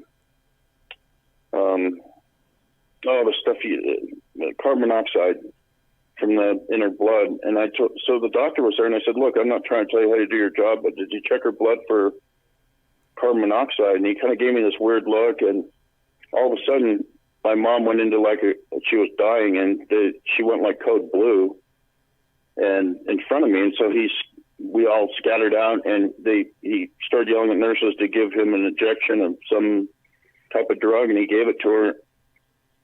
And within almost a few minutes, she woke up. And the doctor pulled me aside and said, how could you possibly know about carbon monoxide poisoning? Because it looks like she had a bad reaction to anesthesia, and we almost lost her. And I said, I made up some excuse. I couldn't tell him how I knew, but I just said, "Oh, well, I just guessed," or something. I don't know. I was just glad my mother was still alive. So I know I'm sorry for rambling on like that, but, I think you have connections sometimes to different relatives, or like Alan said, it could be a few generations back and you may not know. And the other thing that's kind of strange is the first paranormal experience I had was at a funeral. Well, it wasn't at the funeral, but it was on a trip for a funeral for my mother's brother. And so that could be a coincidence, or I've never thought of it this way until you guys were asking these, I said before in the chat, you guys are asking really good questions, but I've never thought of that. But that may be part of the generational thing. Because my first experience was on a trip in Nebraska for a funeral for my mother's brother. Let me ask all three of you if I can. I'd like to start with Alan, then Simone, then go to Ghost Wolf. And also to Callie Bigfoot in chat, because we've been interacting very rapidly in chat. Alan Thomas, with you first. That you've been susceptible and sensitive and receptive to what you've experienced in retrospect, or maybe even considering the future. Was this a good thing for you, that you have this ability, this sense, or is it something that you wish, you know what, I wish I'd never really experienced any of these things? Well, to tell you the truth, I didn't know. I think I always had it. And the near-death experience kind of, I don't know, what you would call enhanced it to where I couldn't, like before I could deny it. You know what I mean? Like, oh, that, you know, that didn't happen, or I didn't hear that, I didn't see that, I didn't feel that. Yeah, I mean, just my mind playing tricks on me. But then afterwards, then, you know, it became where it was undeniable, you know, and as far as sometimes it can be a curse, because you, like when, you know, I don't want to sound crazy or anything, but when you mind speak with some of these things, or you have a conversation with them in your mind, and, you know, and you think you're going to go, you know, you think that's totally crazy. And I don't even know why I just said that, because I don't normally tell people that because it sounds crazy. Yeah, but then there's good things too, because then, like what Chris was talking about, things will happen to other people, and you're able to help them out, clean their house out of these things that attach themselves to them. And that's really satisfying, especially when you hear later that after you left, the house smelled like flowers for 2 weeks and stuff like that. I mean, it's really satisfying. So, Alan Thomas, it sounds like for you, there are a lot more pluses in the positive column than there are in the negative column. Right. Okay. Simone, same question to you, that you've been able to see things, experience things. Do you consider that sort of a plus, or is it something that, you know, I wish that had never happened? Well, I think that in the beginning, I'm a lot like Alan. I think in the beginning there was a lot of denial because it's scary. I mean, it's. Oh no, this is going to sound totally stupid and cocky, and I don't mean it to sound that way. But it's almost like you have a superpower, but you don't want to admit you have a superpower, because then what's going to happen? What are the responsibilities that come along with that ability, right? And how consistent is it? How true is it? And can you actually use it for good? And so for me, I mean, there was a time in my life when I contemplated getting trained professionally to learn more about this ability, like it's a gift. And then there's this other part of me that's really afraid, because, like, I really think it's like a whack-a-mole. Right now, I have my light under a basket, and if I come out from under the basket, I'm going to be seen, and then that makes me a target. And I don't know if I'm strong enough to fight back as a target. Like, I think Ghost Wolf is strong, but I can't even call myself a baby warrior. So that's kind of how I feel about it. I mean, I would love to learn more and be able to do the right thing with it, and learn how not to be afraid. Okay, next question to Ghost Wolf. And then I've got another question that comes from the chat room to everybody. Let's see, who is that from? That was from the Alaskan. I'll get to that in a second. So, Ghost Wolf all of the things that you've experienced, is what you possess or have experienced more of a blessing or a curse?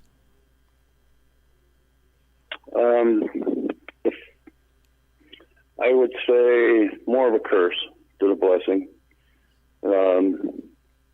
Unfortunately, I'd love to be able to say that, you know, I've seen angels and things like that. I haven't. Everything I've seen is, unfortunately, on the negative side. Now, with that said, that's part of it's a curse. Now, the blessing part of it is being sensitive enough and strong enough in my faith to be able to help people. And so that part of it, like Alan said, has been a blessing.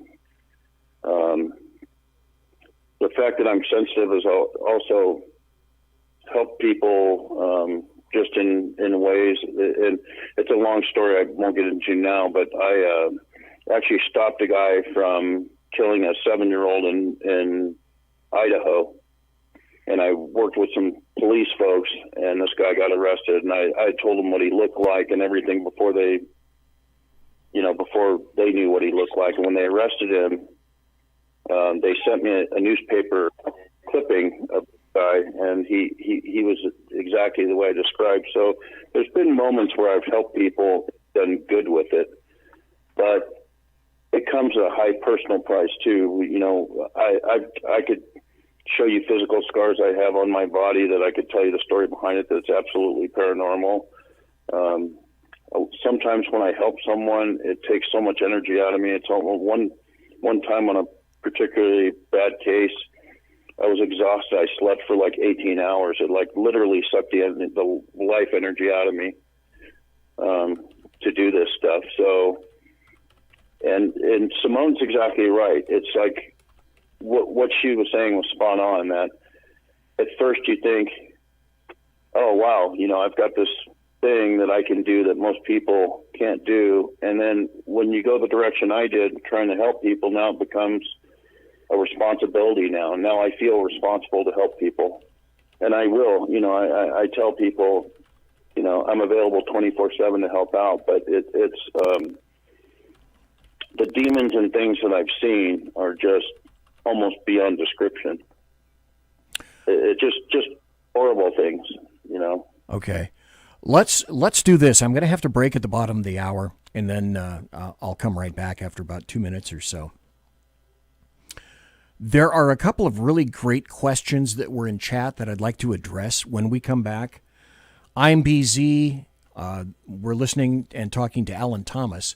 After the break, I'd like to wrap up the phone calls because I think I've got some other people that are calling in that would like to chat. But I also want to address the questions that the people in the chat room at SHR Media have had, and because there's some great questions. So hang on, folks. Hang on the phone. Hang on, Alan Thomas, and we will all be right back after this. Conservative media done right. You're listening to the SHR Media Network. Southern Sense is conservative talk with Annie, the radio chick you bellows as host, and C.S. Bennett co-host. Informative, fun, irreverent, and politically incorrect. You never know where they'll go, but you'll love the journey. Annie is a top conservative host on Top Talk Radio and features some of the finest guests packed with important politicians and newsmakers. Listen every Friday, 3 to 6 p.m. Eastern, noon to 3 Pacific, on the SHR Media Network. Remember, Southern Sense is common sense. Hey, are you guys listening? This is Shannon from Right Way with Shannon and Mike in the AM on SHR Media. I know you've been wondering where we are and what's been going on. Well, folks, that's right, we're back. So please join us 7 to 9 a.m. Monday through Thursday on SHR Media, on Spreaker, iHeartRadio, and Spotify, and Facebook Live at 11 a.m. on Right Way with Shannon and Mike in the AM at Facebook. You don't want to miss a minute. We've got lots of guests, lots of segments, and lots of interesting things. And let's face it, there's nowhere for you to go, so you might as well tune in. Again, Right Way with Shannon and Mike in the AM. We're back live on the air on SHR Media, 7 to 9 a.m. Monday through Thursday, audio and Facebook Live, audio and video. Yes, we are going to do video. Facebook Live, Right Way with Shannon and Mike in the AM. Hope to see you soon. Conservative media done right. You're listening to the SHR Media Network. And we're back. It's the... What is it now? It's the final 28 minutes of the show. Thanks to everybody for being here tonight. I've got a ton of people in chat. Whiskey Dale, Mike, Callie Bigfoots, The Alaskan, Simone Says, Sergeant Booker, Alan Thomas, Gray Wolf, and one viewer, and a ton of people that are over in Facebook chat. That Facebook chat is not letting me see any of the new people that might be in there. So thanks to everyone for being here tonight. We have Ghost Wolf and Simone that are still on the phone, and I'd kind of like to wrap you two guys up, but a final question for everybody. The Alaskan in chat said, have any of you tried reaching out to touch one? And what he meant by that was something that you've seen, an apparition, not a Bigfoot specifically, but something that you've experienced or has been around you or have seen. Have you tried touching something to see if it has a bit of physicality about it? I thought that was a really cool question. Alan? I never have, but I have in Africa wrestled with demon-possessed people and was actually grabbing them and, holding them down and stuff like that until I could get the demon gone. But usually I'm ready to run most times. Okay. When you this popped into my head, and this is what the show is about, stuff popping into my crazy head. Did you have any hesitation to do that in terms of thinking, oh, is this going to transfer to me? Because we've all seen the movies, okay, and sometimes that stuff occurs, or what I'm told. Well, if you know what you're doing, and some people might not like hearing this, but if you have the Lord and you found Jesus and he is in you, you don't have that problem and you don't have that fear. So it doesn't follow you. But the people that dabble in it that don't have that living in them, or that, they'll go out and dabble like these paranormal TV show people messing around with Ouija boards and all kinds of crap. They really don't understand what they're doing, and then they go home with it, and then I get the call, hey, what do I do? This thing's haunting my house, and I have to tell them how to get rid of it. And sometimes they do the right thing, and sometimes they're like, they can't handle the Jesus part, and they forever are haunted. Okay. It's sad. Okay, same question for you, Simone. Have you, in what it is that you've experienced or sensed, have you ever had the inclination to try to make any kind of physical contact or touch an apparition?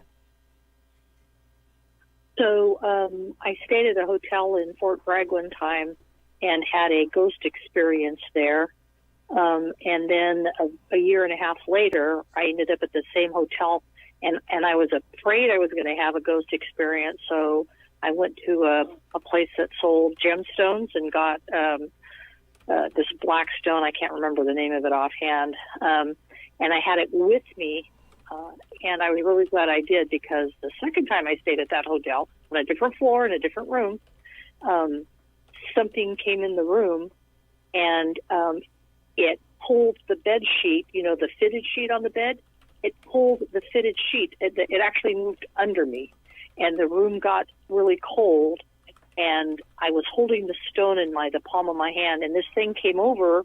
I heard it walk up to my side of the bed, and then I felt a bunch of coals just drop down on my back, almost like it had its hand over me. It was getting ready to touch me or something.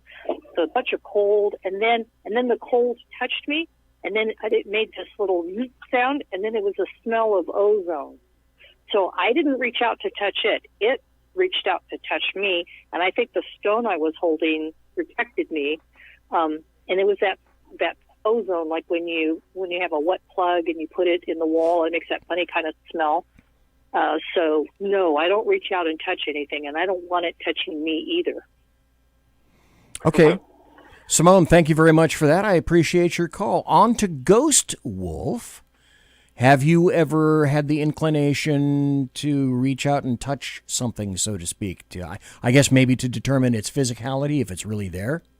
Or is that something really stupid? Yeah, my story is similar to Simone's. I haven't had the opportunity to reach out and touch one, but with that said, I have made they can possess physicality, because I've actually physically fought with a couple times physical demons. They absolutely can have physical thoughts, because I kicked, one time, this is during a nighttime thing, my wife said, you keep waking up in the middle of the night and I hear you fighting and praying and rebuking these things and throwing punches and kicks and everything, and I wasn't even waking up, which I thought was odd. And so maybe a week later or something, I kind of woke myself up. I was lying on my back in bed throwing kicks, trying to get something off me, and I was kicking in the air, but yet I made contact with something. I thought, wow, how can this be? And at first I thought, was I sleeping? Did I, kick my wife? I looked over, she's sound asleep. And I said, no, my little feet were in the air. I kicked something I couldn't, really see. I know I could feel it. So I went to the bathroom and I turned the lights on, and I looked at the bottom of my foot, and it was bright red and just throbbing, like as if it, like you smacked it on the concrete or something. And there was another time where I got in a physical altercation so bad, I got picked up and thrown into a dresser, and I've got a big scar on the top of my arm where it cut my arm open, and I was laid out like on the ground, and I was kind of in shock a little bit, like what the heck just happened? And my wife woke up and said, oh man, you're bleeding. And that was kind of an ordeal. And I've been poked, and I don't know how these things can do it, but one time I felt like one of them stabbed me in the chest, and I thought,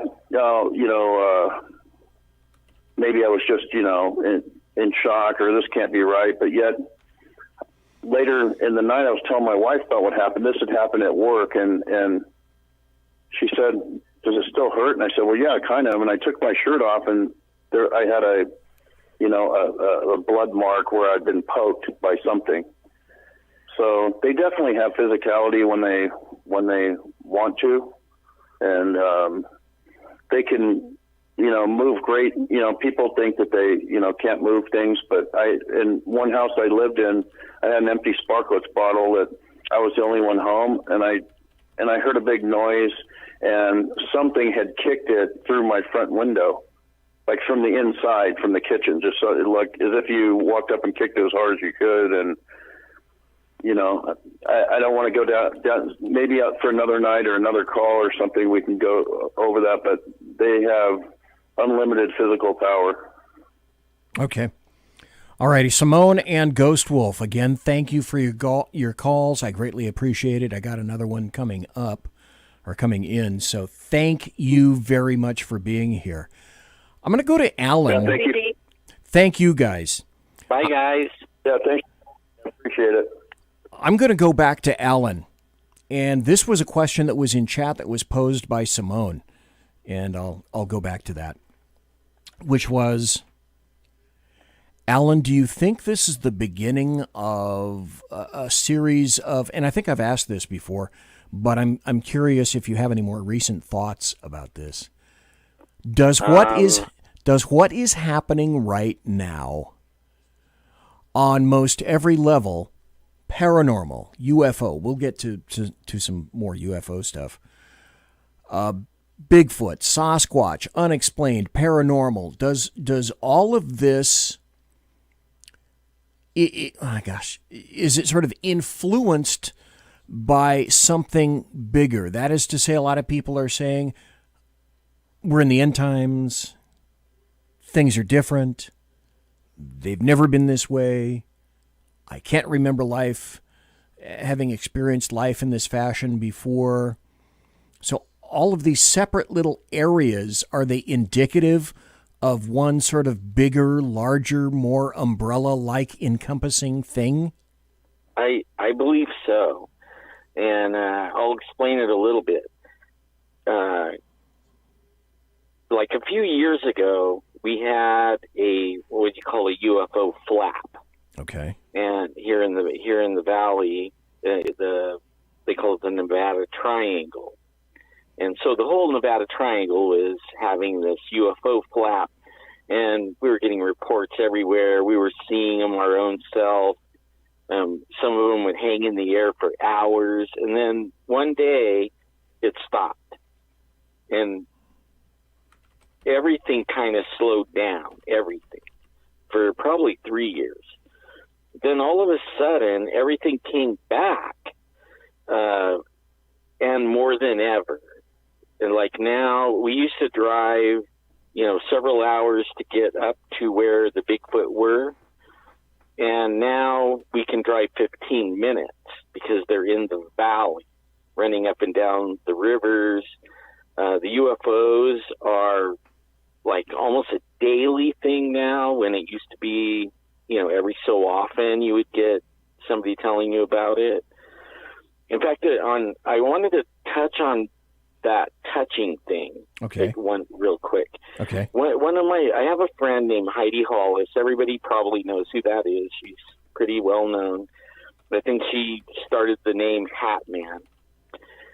But only she had the aliens coming in, and at first she was channeling them, and then she stopped doing that. She had an encounter with Jesus, so she quickly changed.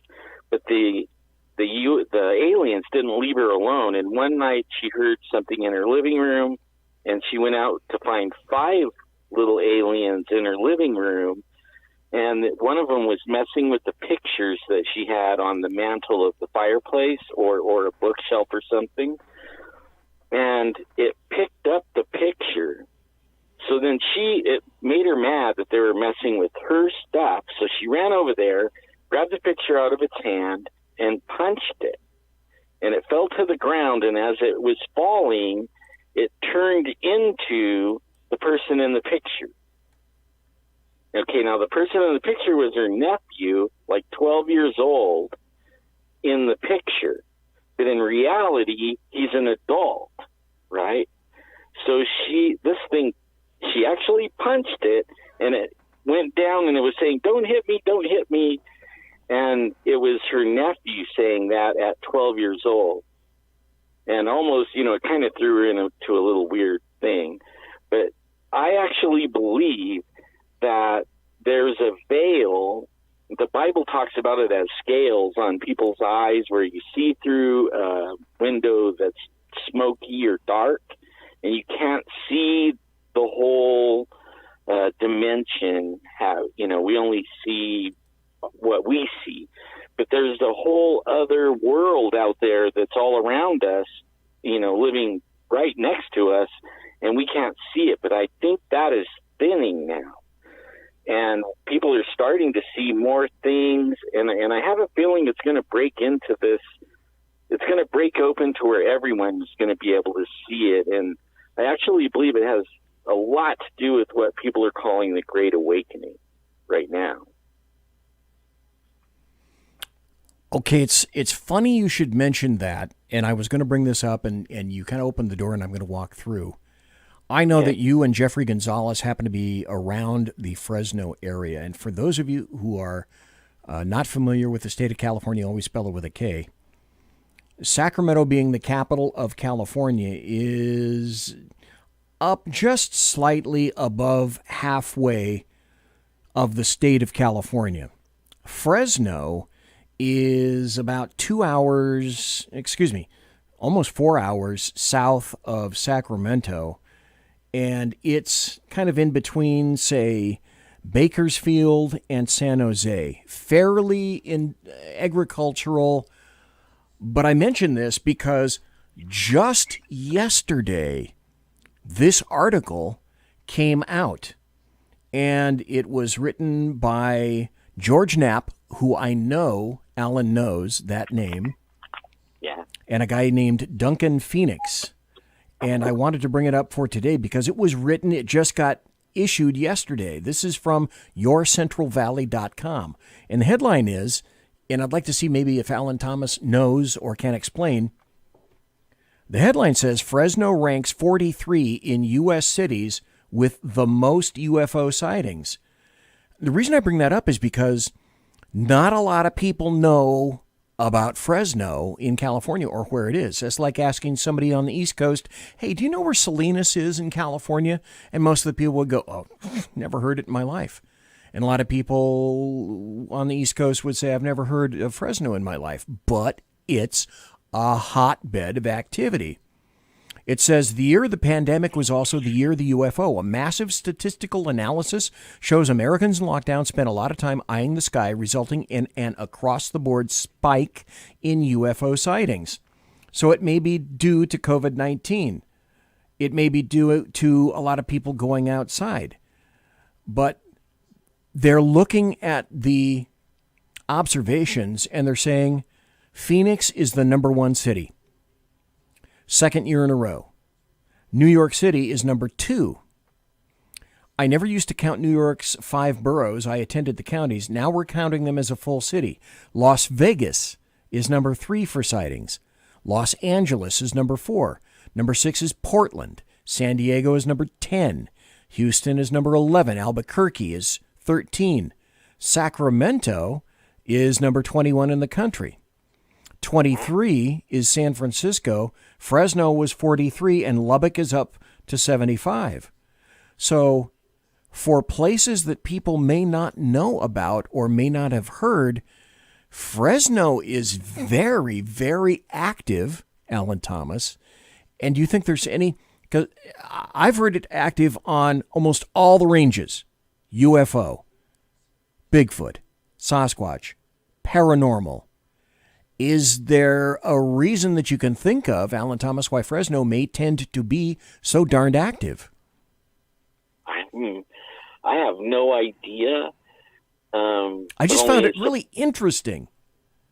It is interesting, and I find it interesting that, see, like when people call in, or, they tell you, hey, I seen a UFO, or an alien or something like that, almost every time that they're either taking the garbage out or they're out smoking a cigarette. So, look up, you know what I mean? Are more people looking up? I don't know. I think it's more like this veil is getting thinner and people are able to see into that other realm better than ever. And I don't know why, like, Sacramento's 21, it's above Fresno. I mean, like, I don't really know what's going on. All I know is it's on the increase worldwide, actually, not just United States. Okay. All right. Everywhere. God, question, though. Man. I wish we had more time, which means obviously I'm going to have you back. Yeah. I was going to talk about my 3 UFO experiences and my 1 Sasquatch experience. I'm going to hold that for another time because there are some other things that I'd like to talk about, and we only have about 10 minutes to go. But there's let me just play this news cut, and then, Alan Thomas, I'd like your weighing in on this, because something very interesting on the UFO front is about to break here in the United States. All right, and now for something completely different. The former National Intelligence Director is revealing a new government report on UFOs will be full of never-before-seen or heard intel. Frankly, there are a lot more sightings than have been made public. We're talking about objects that, engage in actions that are difficult to explain, that movements that are hard to replicate, that we don't have the technology for. This is former DNI director of National Intelligence, Ratcliffe, who was appointed during the Trump Okay, joining us right now to discuss is Lou Elizondo. He is the former director of the Advanced Aerospace Threat Identification Program, a Pentagon unit that studied UFOs. Lou, good morning to you. Good morning. Thank you for having me. So part of the evidence apparently is going to show UFOs or some, they're just unidentified objects, breaking the sound barrier without a sonic boom. How is that possible? Well, I think that's probably the crux of the problem, that we are seeing these, let's call them vehicles, if you will, that are incurring into controlled U.S. airspace, that are displaying performance characteristics that are frankly well beyond anything that we can either replicate or in some cases really even understand. So when you're talking about that, you're talking about how these things are able to do things that we have no idea how it's possible, given the speed and the altitude and things like that, and the turns and everything like that. I'm sure you've got the top physics experts in the world working on this. Can they come up with any explanation? I think as we begin to look at this, we're beginning to realize that a lot of this really isn't breaking the laws of physics. What it's doing is really breaking our understanding of the current laws of physics that we are looking at. In essence, these things, if you look at quantum physics, there's a lot of modeling right now that suggests that a lot of this performance can be explained if you have a really deep understanding of quantum physics. And by the way, you're absolutely right. There's 5 unique observables that these things are displaying. One is instantaneous acceleration. The second one is hypersonic velocity. The third one is a bit of an oxymoron, but it's low observability. And then the fourth one is transmedium travel, the ability to operate in different environments. And then the last observable is this, if you will, this weird positive lift or anti-gravity, where you have these vehicles with no wings, no control surfaces, no engines, and yet somehow they're able to fly and frankly outperform some of the very best aircraft that we have in our inventory. Unbelievable stuff. So when people say, "Oh, you're in that business," how do you explain these UFOs?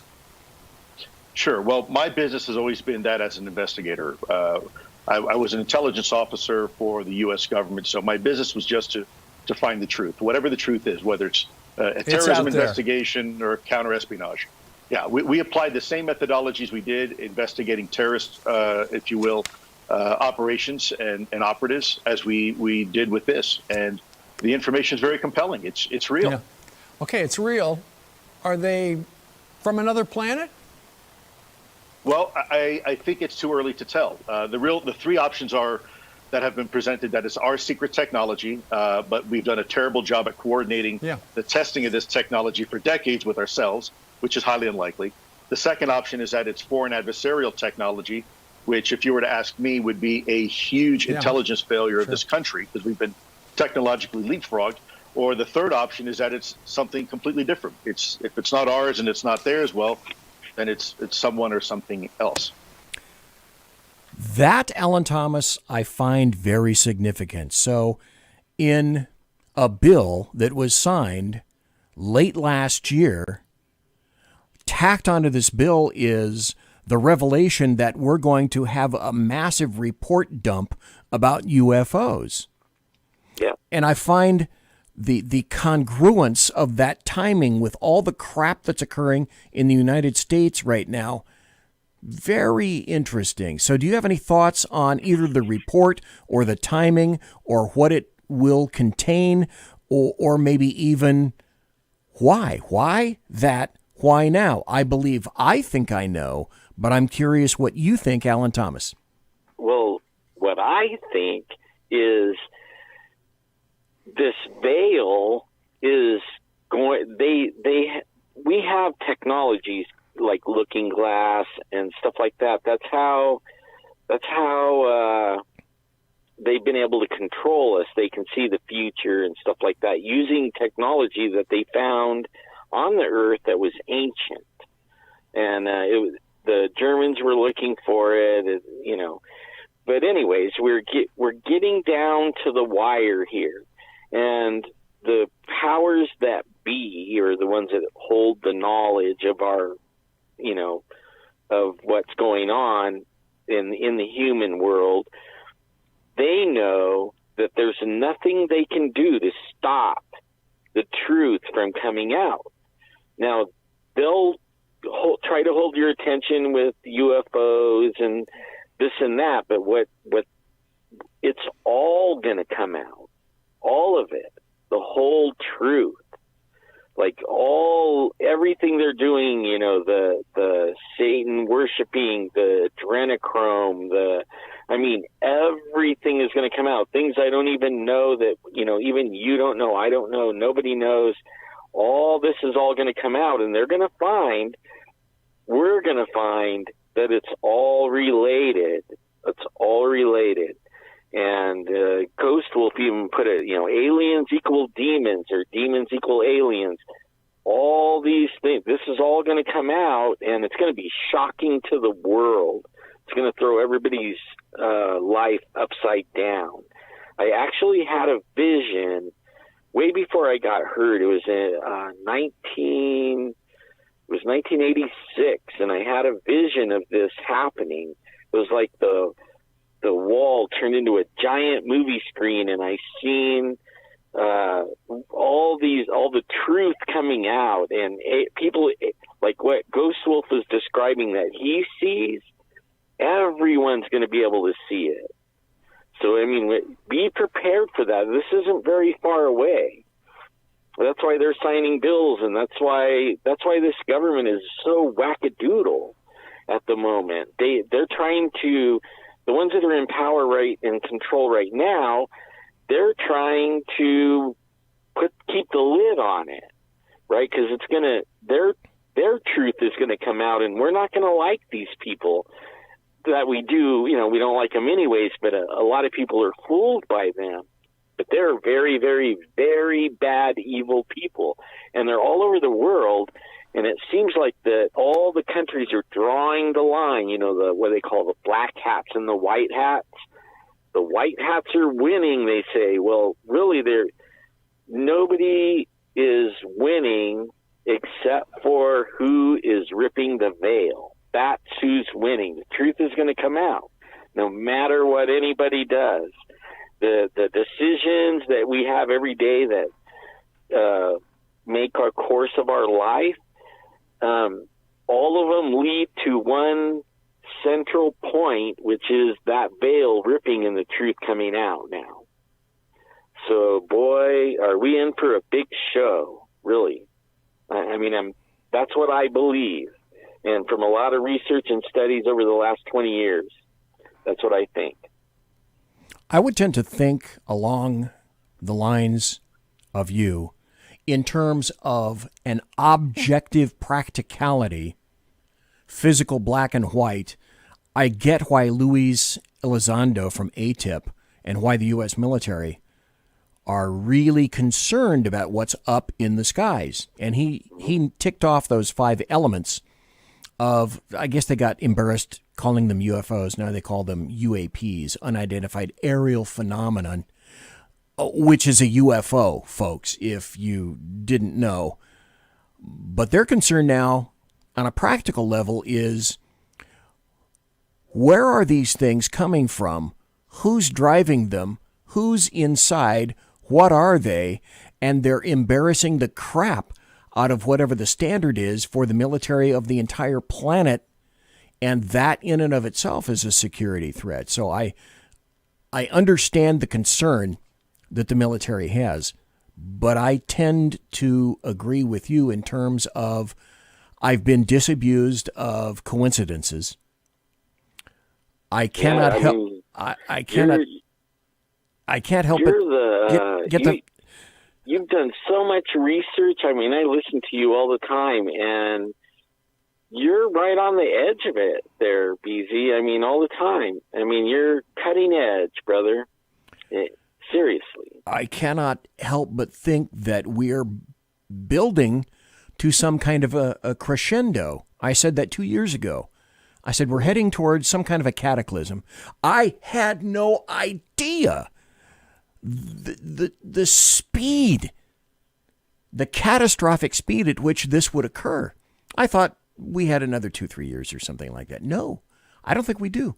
I think we're heading towards a crescendo, a tsunami. I'm not convinced it's going to be good.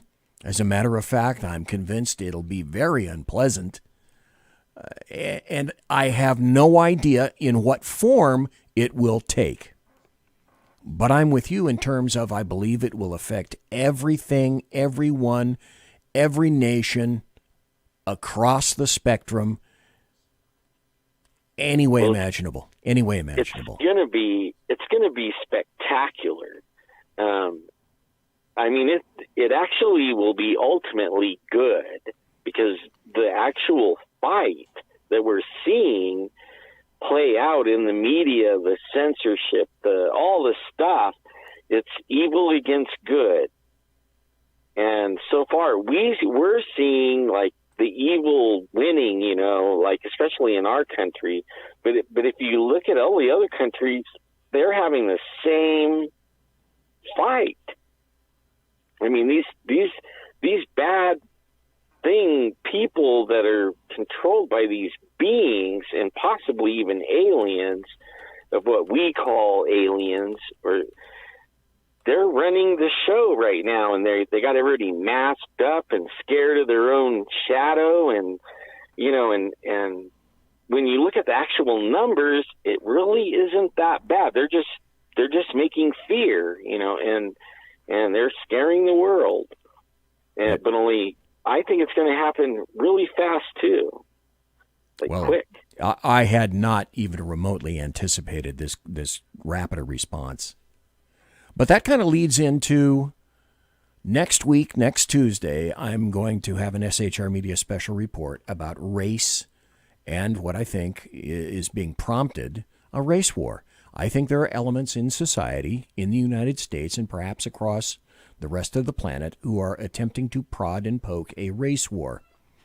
And then I've also got a very interesting individual coming into the saloon next Thursday night, Charles Love, who he's going to be talking about the loss of qualified immunity for police. He's a black conservative. He's got a great book coming out, and he's going to be here in the saloon for about an hour. So next week, those are my two shows, an SHR Media special report on Tuesday night, and then I've got Charles Love coming in here, who has his own radio show, and he's all across the board, a very popular, very difficult to get guy who is extremely active, and I'm just pleased as hell to be able to have him here. So that's what I've got coming up in the future next week. So good stuff. let me ask you before we both go away, Alan Thomas, have you got anything coming up on your agenda? Are you eyeballing your show again, or what's happening in your neck of the woods?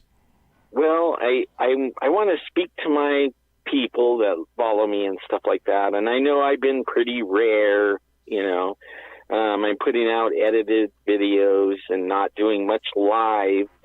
But sometimes life does that to you, you know, and, I had a room, and everybody knows, you know, I got it all fixed up and everything, and life took it away from me for a little while. I'm going to help my daughter and grandkids, and because they moved out of a house and brought all their things, and then we had to like condense our things in the house. So I don't have room for anything except to walk through little, you know, areas. And if my daughter and grandkids hear this, I do this willingly and lovingly, and I would do it again and again and again, and I would do it for every kid, all 6 kids. So, you know, it's not a complaint, but I will be back live again, and I'm just going to enjoy that I have the time to go out in the woods and follow the creeks and enjoy the nature and listen to everybody's shows and learn a whole bunch of stuff, you know, and then come back and edit things, you know, and put little things out that I find interesting. And then go on shows like yours, and I've been on a few others, and I'm just enjoying myself, and I'll be back sooner or later here. You know, You will definitely, Alan Thomas. When that report is released, and I'm guessing maybe about a month, maybe about another 2 months, somewhere right around in there. I think it's going to be close. I don't know exactly when. I want to have you back to weigh in on that, because my guess is it's going to be a report and information dump of monumental proportions. Absolutely unprecedented, certainly in the United States of America.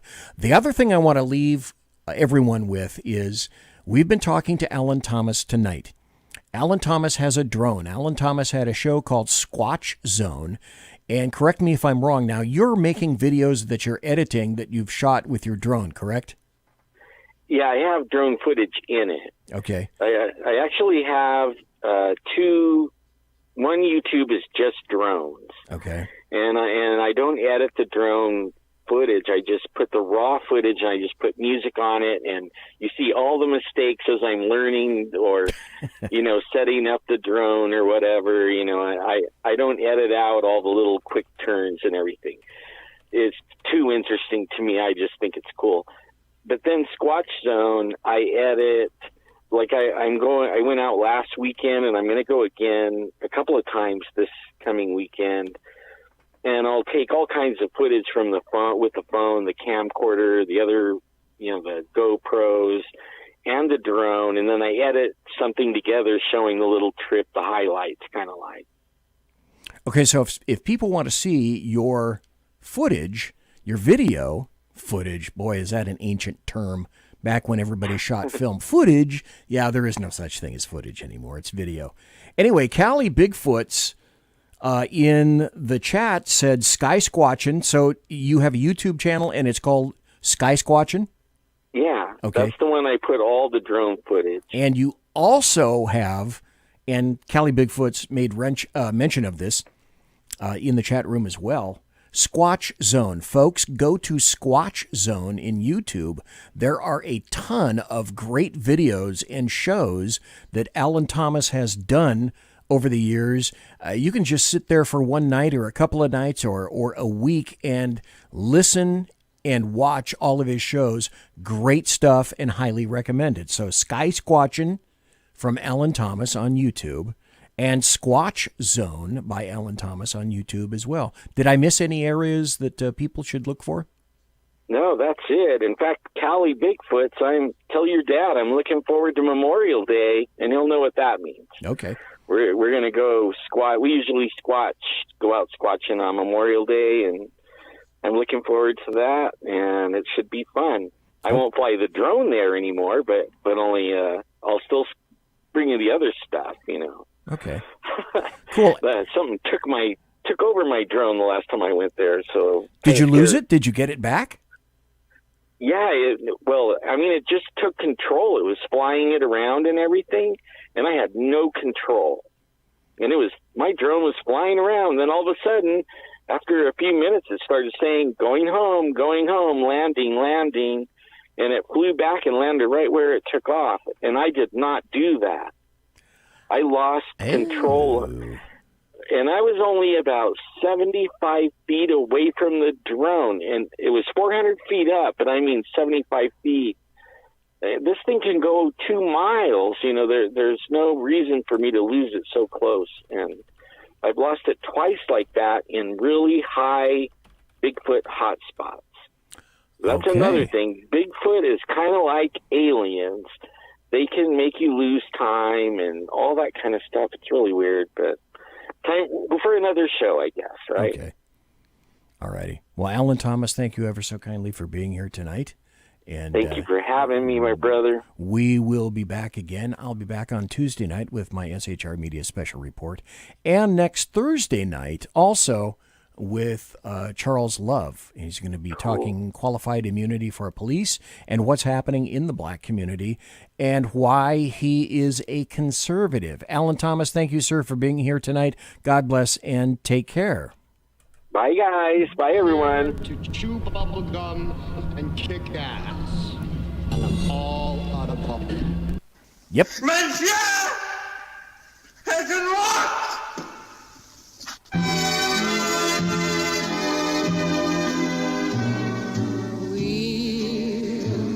So, ladies and gentlemen, boys and girls, children of all ages, Thanks for listening to BZ's Berserk Bobcat Saloon radio show, live and direct right here on the SHR Media Network.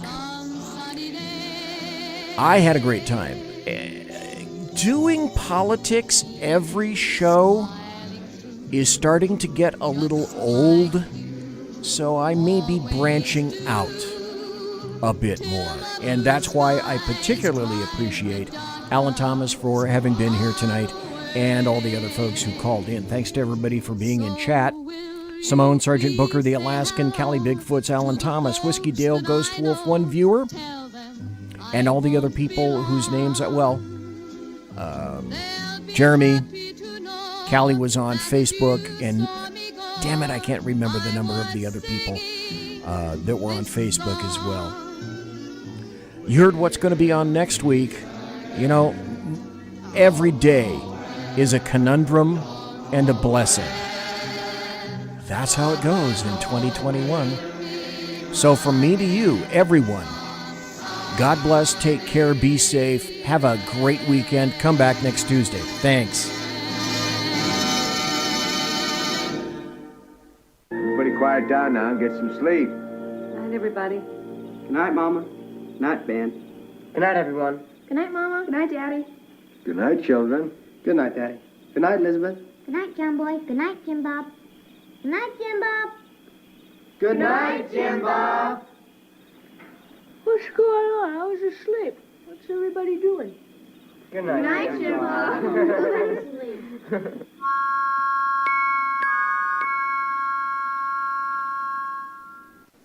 Good night, and good luck.